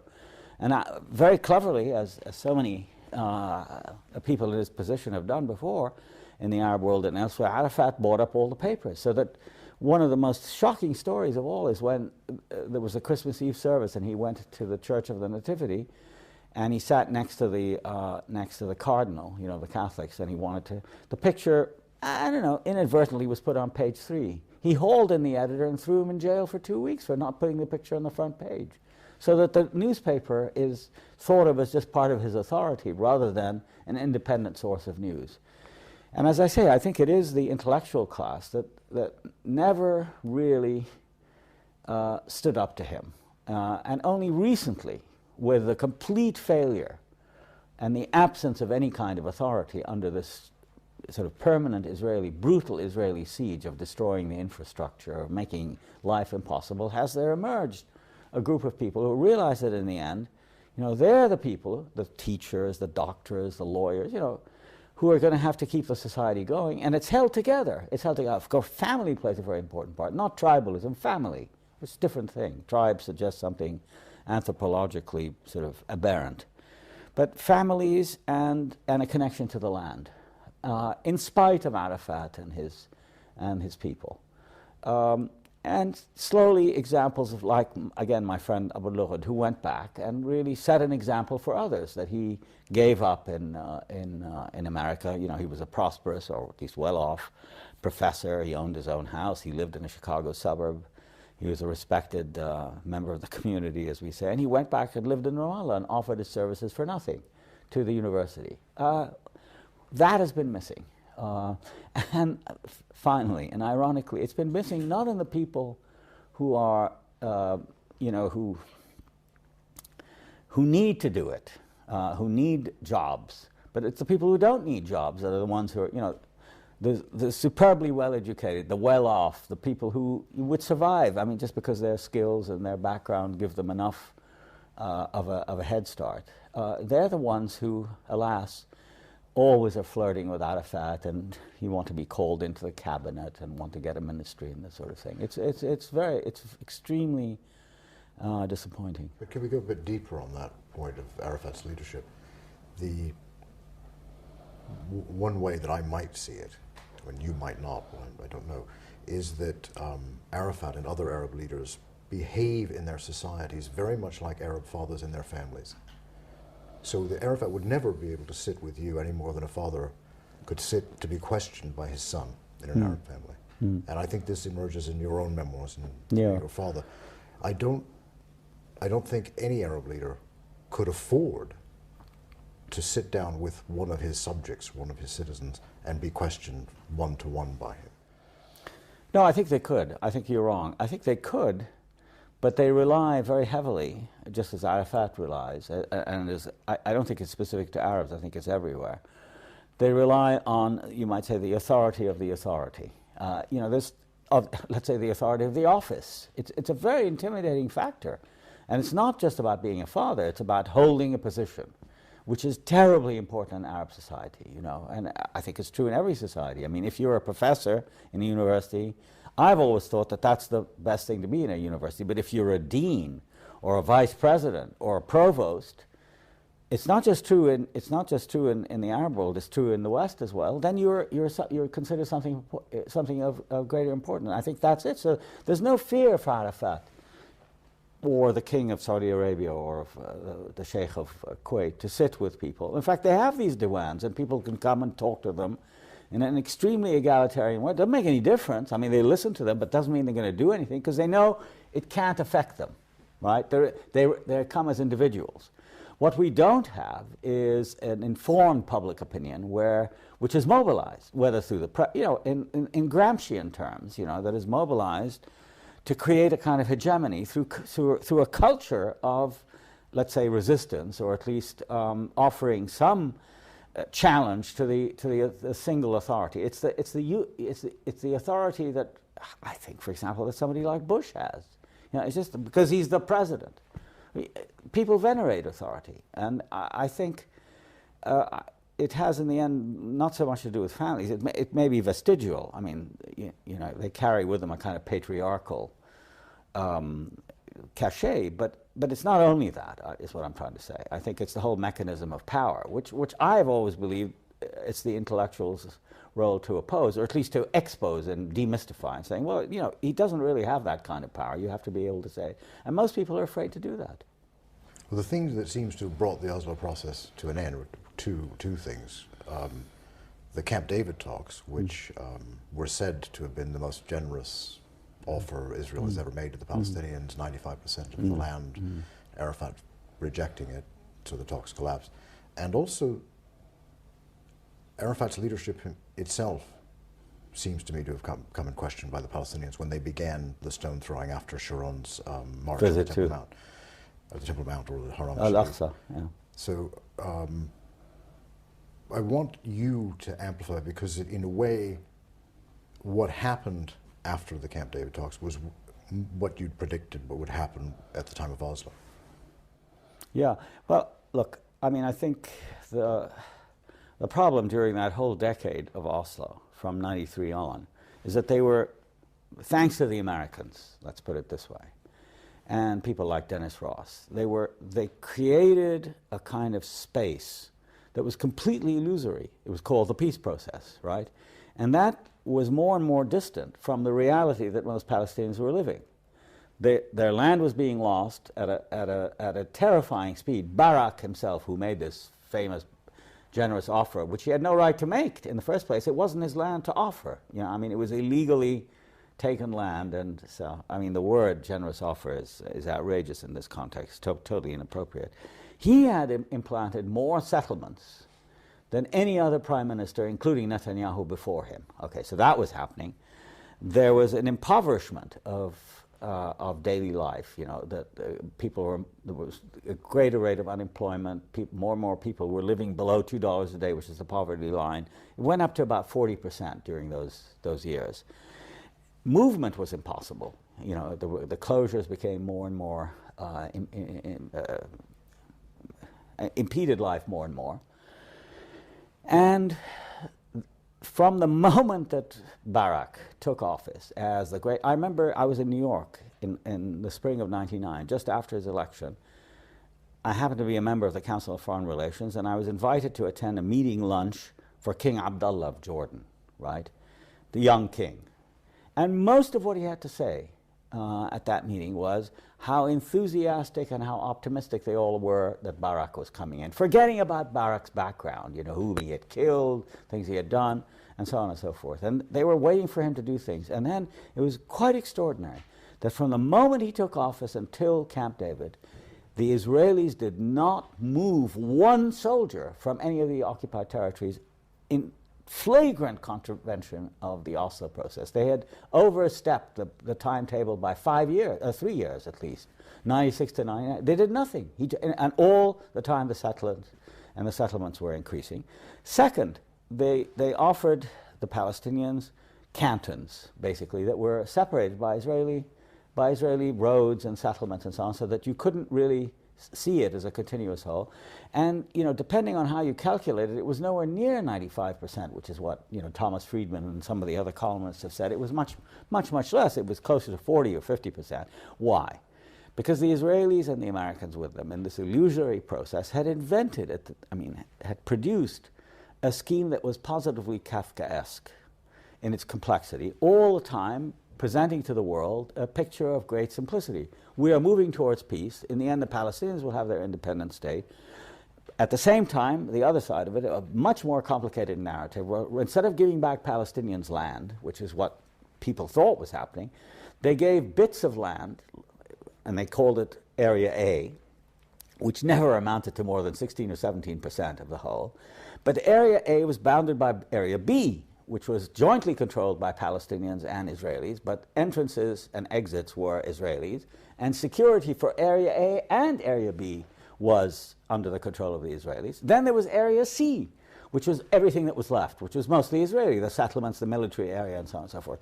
So the process was totally meaningless. What the Palestinians were getting back, and Arafat was accepting, and his leaders and so on, were accepting were smaller and smaller bits of land, entailed for generations to come, just like, you know, property in a Jane Austen novel, where, you know, nobody, I mean, you know, or Bleak House, Jarndyce versus Jarndyce. You know, nothing ever, you never see anything because it's all, you know, it's salamied out into tiny little pieces. And we were told that this was peace. So I think this is what brought the whole thing down. And finally, and to me most important, there never was the realization that some of us had that,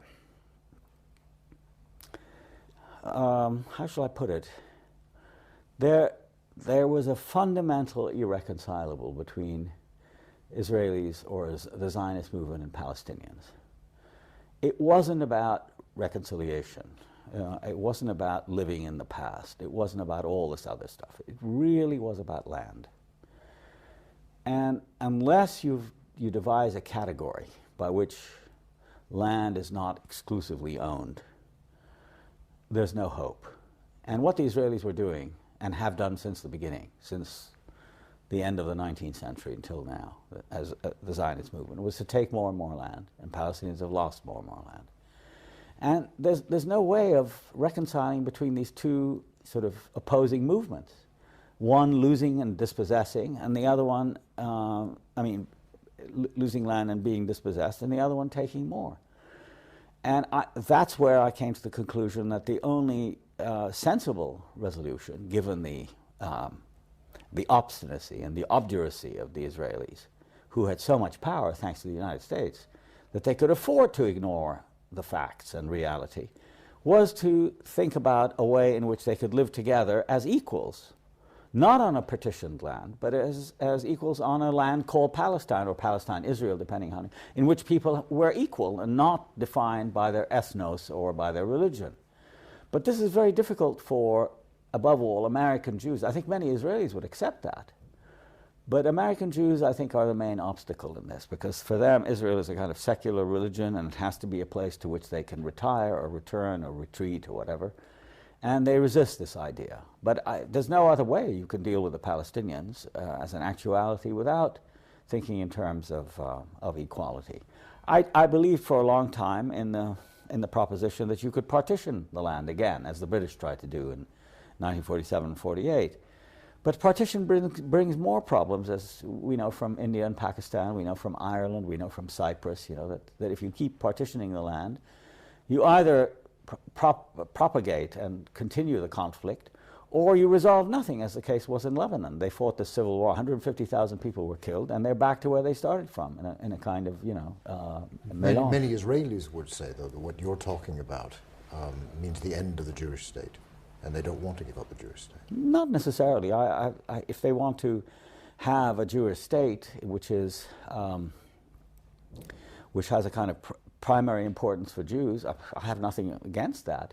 But they can't have a Jewish state which contains Arabs. I mean, the solution to that problem of a Jewish state is to kick out all the Arabs. That's why. That's Benny Morris's solution. I beg pardon? That's Benny Morris's solution. Well, Benny Morris's solution, it's Sharon's solution, it's Eitam's solution. It's, a lot of people believe that that's the only way to do it.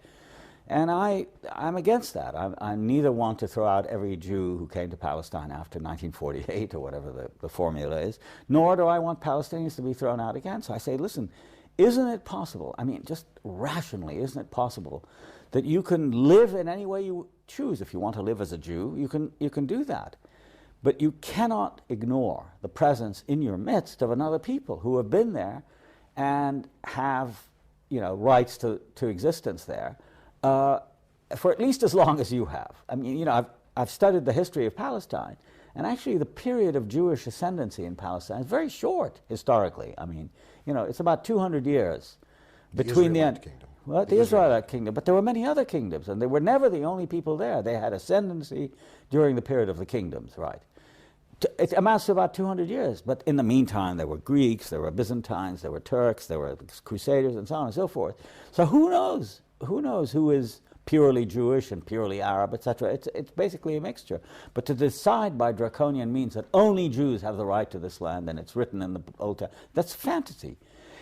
For me, the most dramatic thing that occurred in the last 5 years was the proposition in Parliament put forward by Meretz about 3 years ago that as an optional component of the Israeli baccalaureate, the high school degree, they should be encouraged or offered the opportunity to read Palestinian literature and the poetry of Mahmoud Darwish.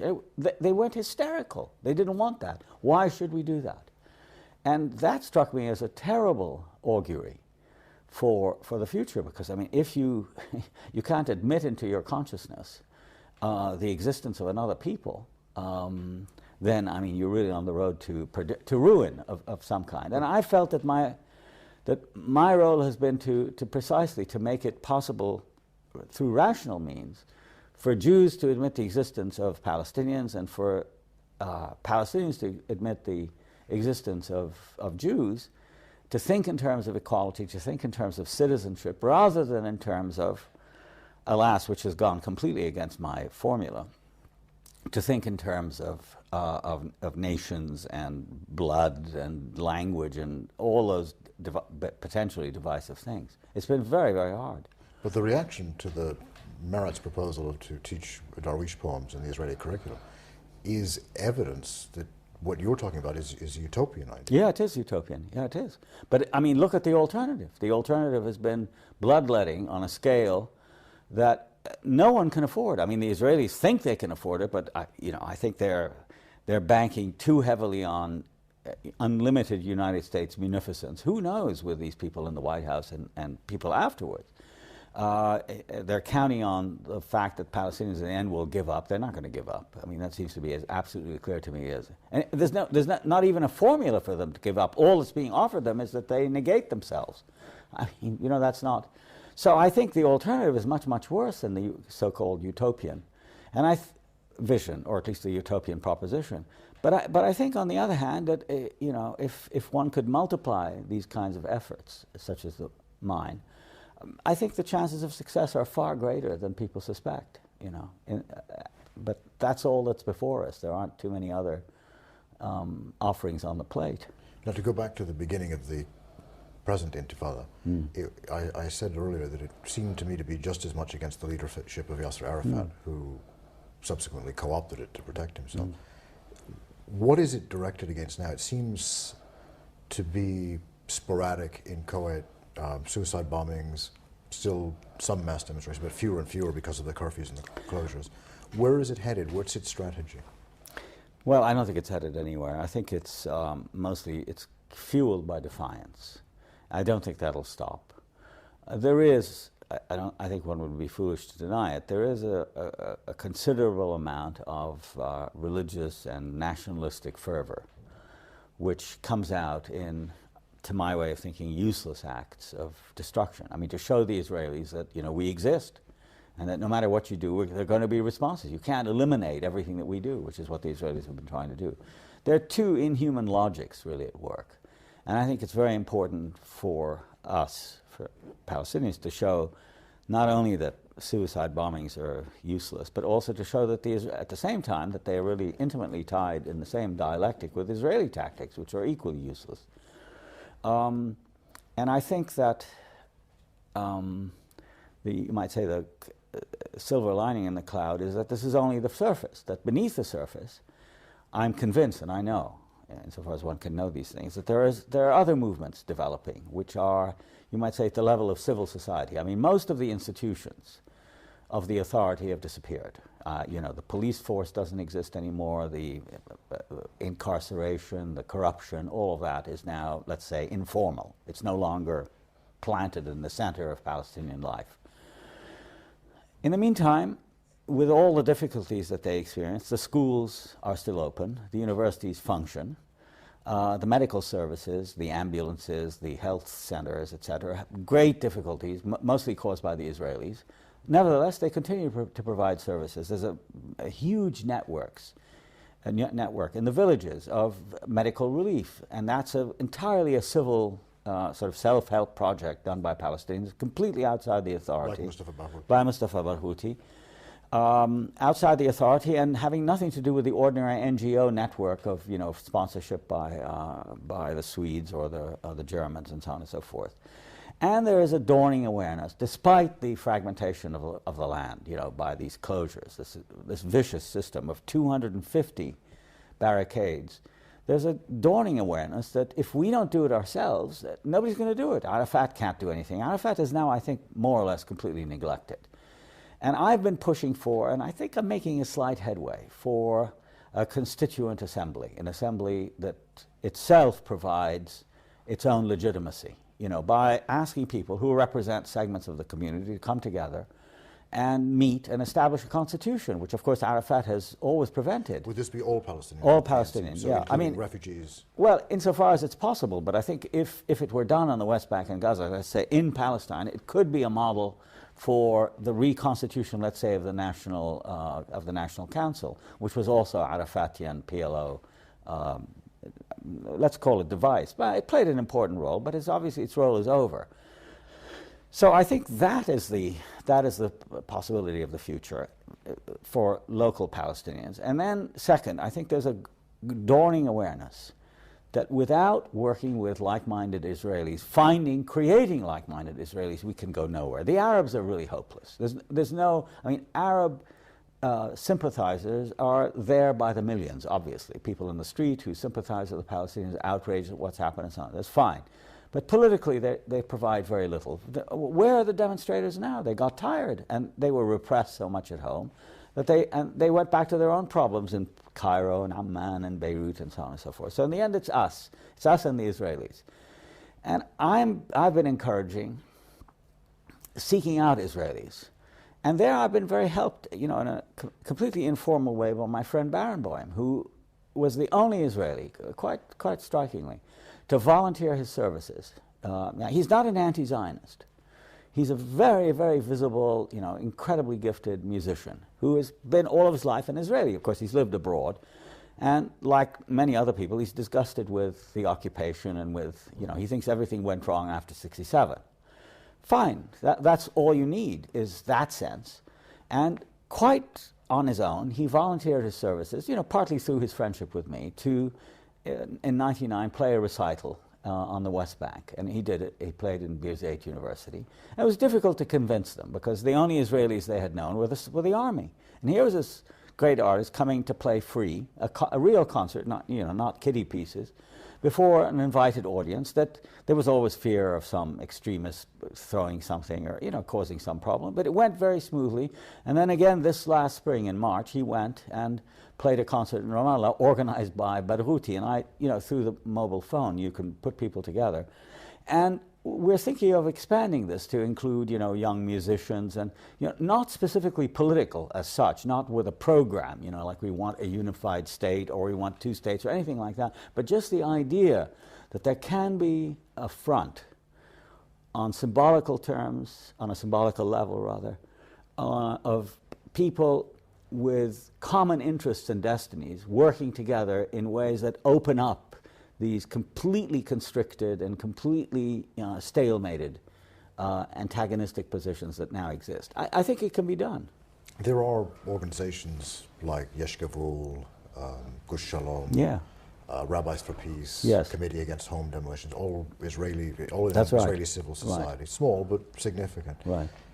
Do you think, though, on the other hand, that they might give Palestinians false hope that all of Israeli society is like this? No, I don't think they can have a dialogue. No, I don't think anybody's fooled. I mean, everybody understands, the overwhelming presence of the army, and when a city like Nablus is invaded by 500 tanks, there's no illusion that Rabbis for Peace or the Committee Against House Demolition represents Israel. No, they're obviously small people.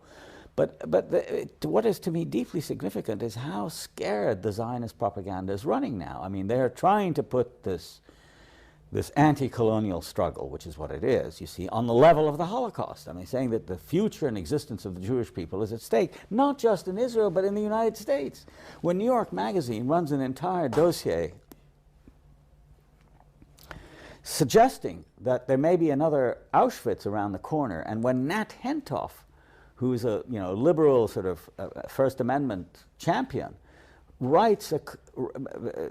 makes a statement that he wouldn't be surprised if loudspeakers in Times Square summon the Jews out of their houses to line up in Times Square. When he makes statements like that, you realize that something very fundamental is being challenged, and that is the idea that somehow this state can exist extraterritorially, regardless of the consequences of its history and so on and so forth.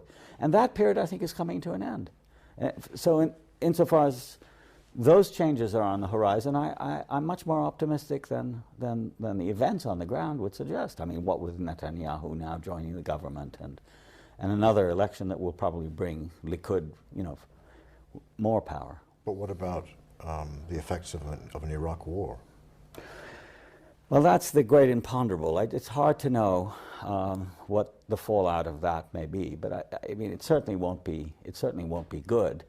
It may be, that the drawing of a new map, which is, I think, what Bush and his people really want, and I think what Sharon wants, with a kind of naked hegemony of, not hegemony, naked domination of the United States and Israel over the oil and over the region, which have been, of course, U.S. policy from the beginning. It's now that the gloves have been taken off. That might polarize things more clearly for the inhabitants of the region. You see, I mean, a lot of the thinking of this, it's a very interesting issue. A lot of the thinking about the Middle East has really been extraterritorial. It's been done by people who are not there, by expatriates, by Zionists who live in Washington and New York and London and so on and so forth. And I think what this might do is, with a dramatic change in the landscape, which is certain to ensue, whether because of Iraq or Saudi Arabia or Syria or any of these countries, I think there will be a very dramatic change of focus. And people will become aware of the fact that, they have a stake in their land, that a kind of new concreteness descends. And people no longer think in terms of dimensions having to do with God and the Old Testament. And I think in the face of this, for example, the Islamist movement in the Middle East, which has been on the wane for a very long time, despite what the media says, will decrease even more as people realize that they have to deal with the here and now, and not with the hereafter, and not with religious politics, and not with Islamic or Jewish or whatever states that is being posited by these movements. And I think it will become a more secular, in all senses, bad and good, of that word. And I think that's a distinct possibility.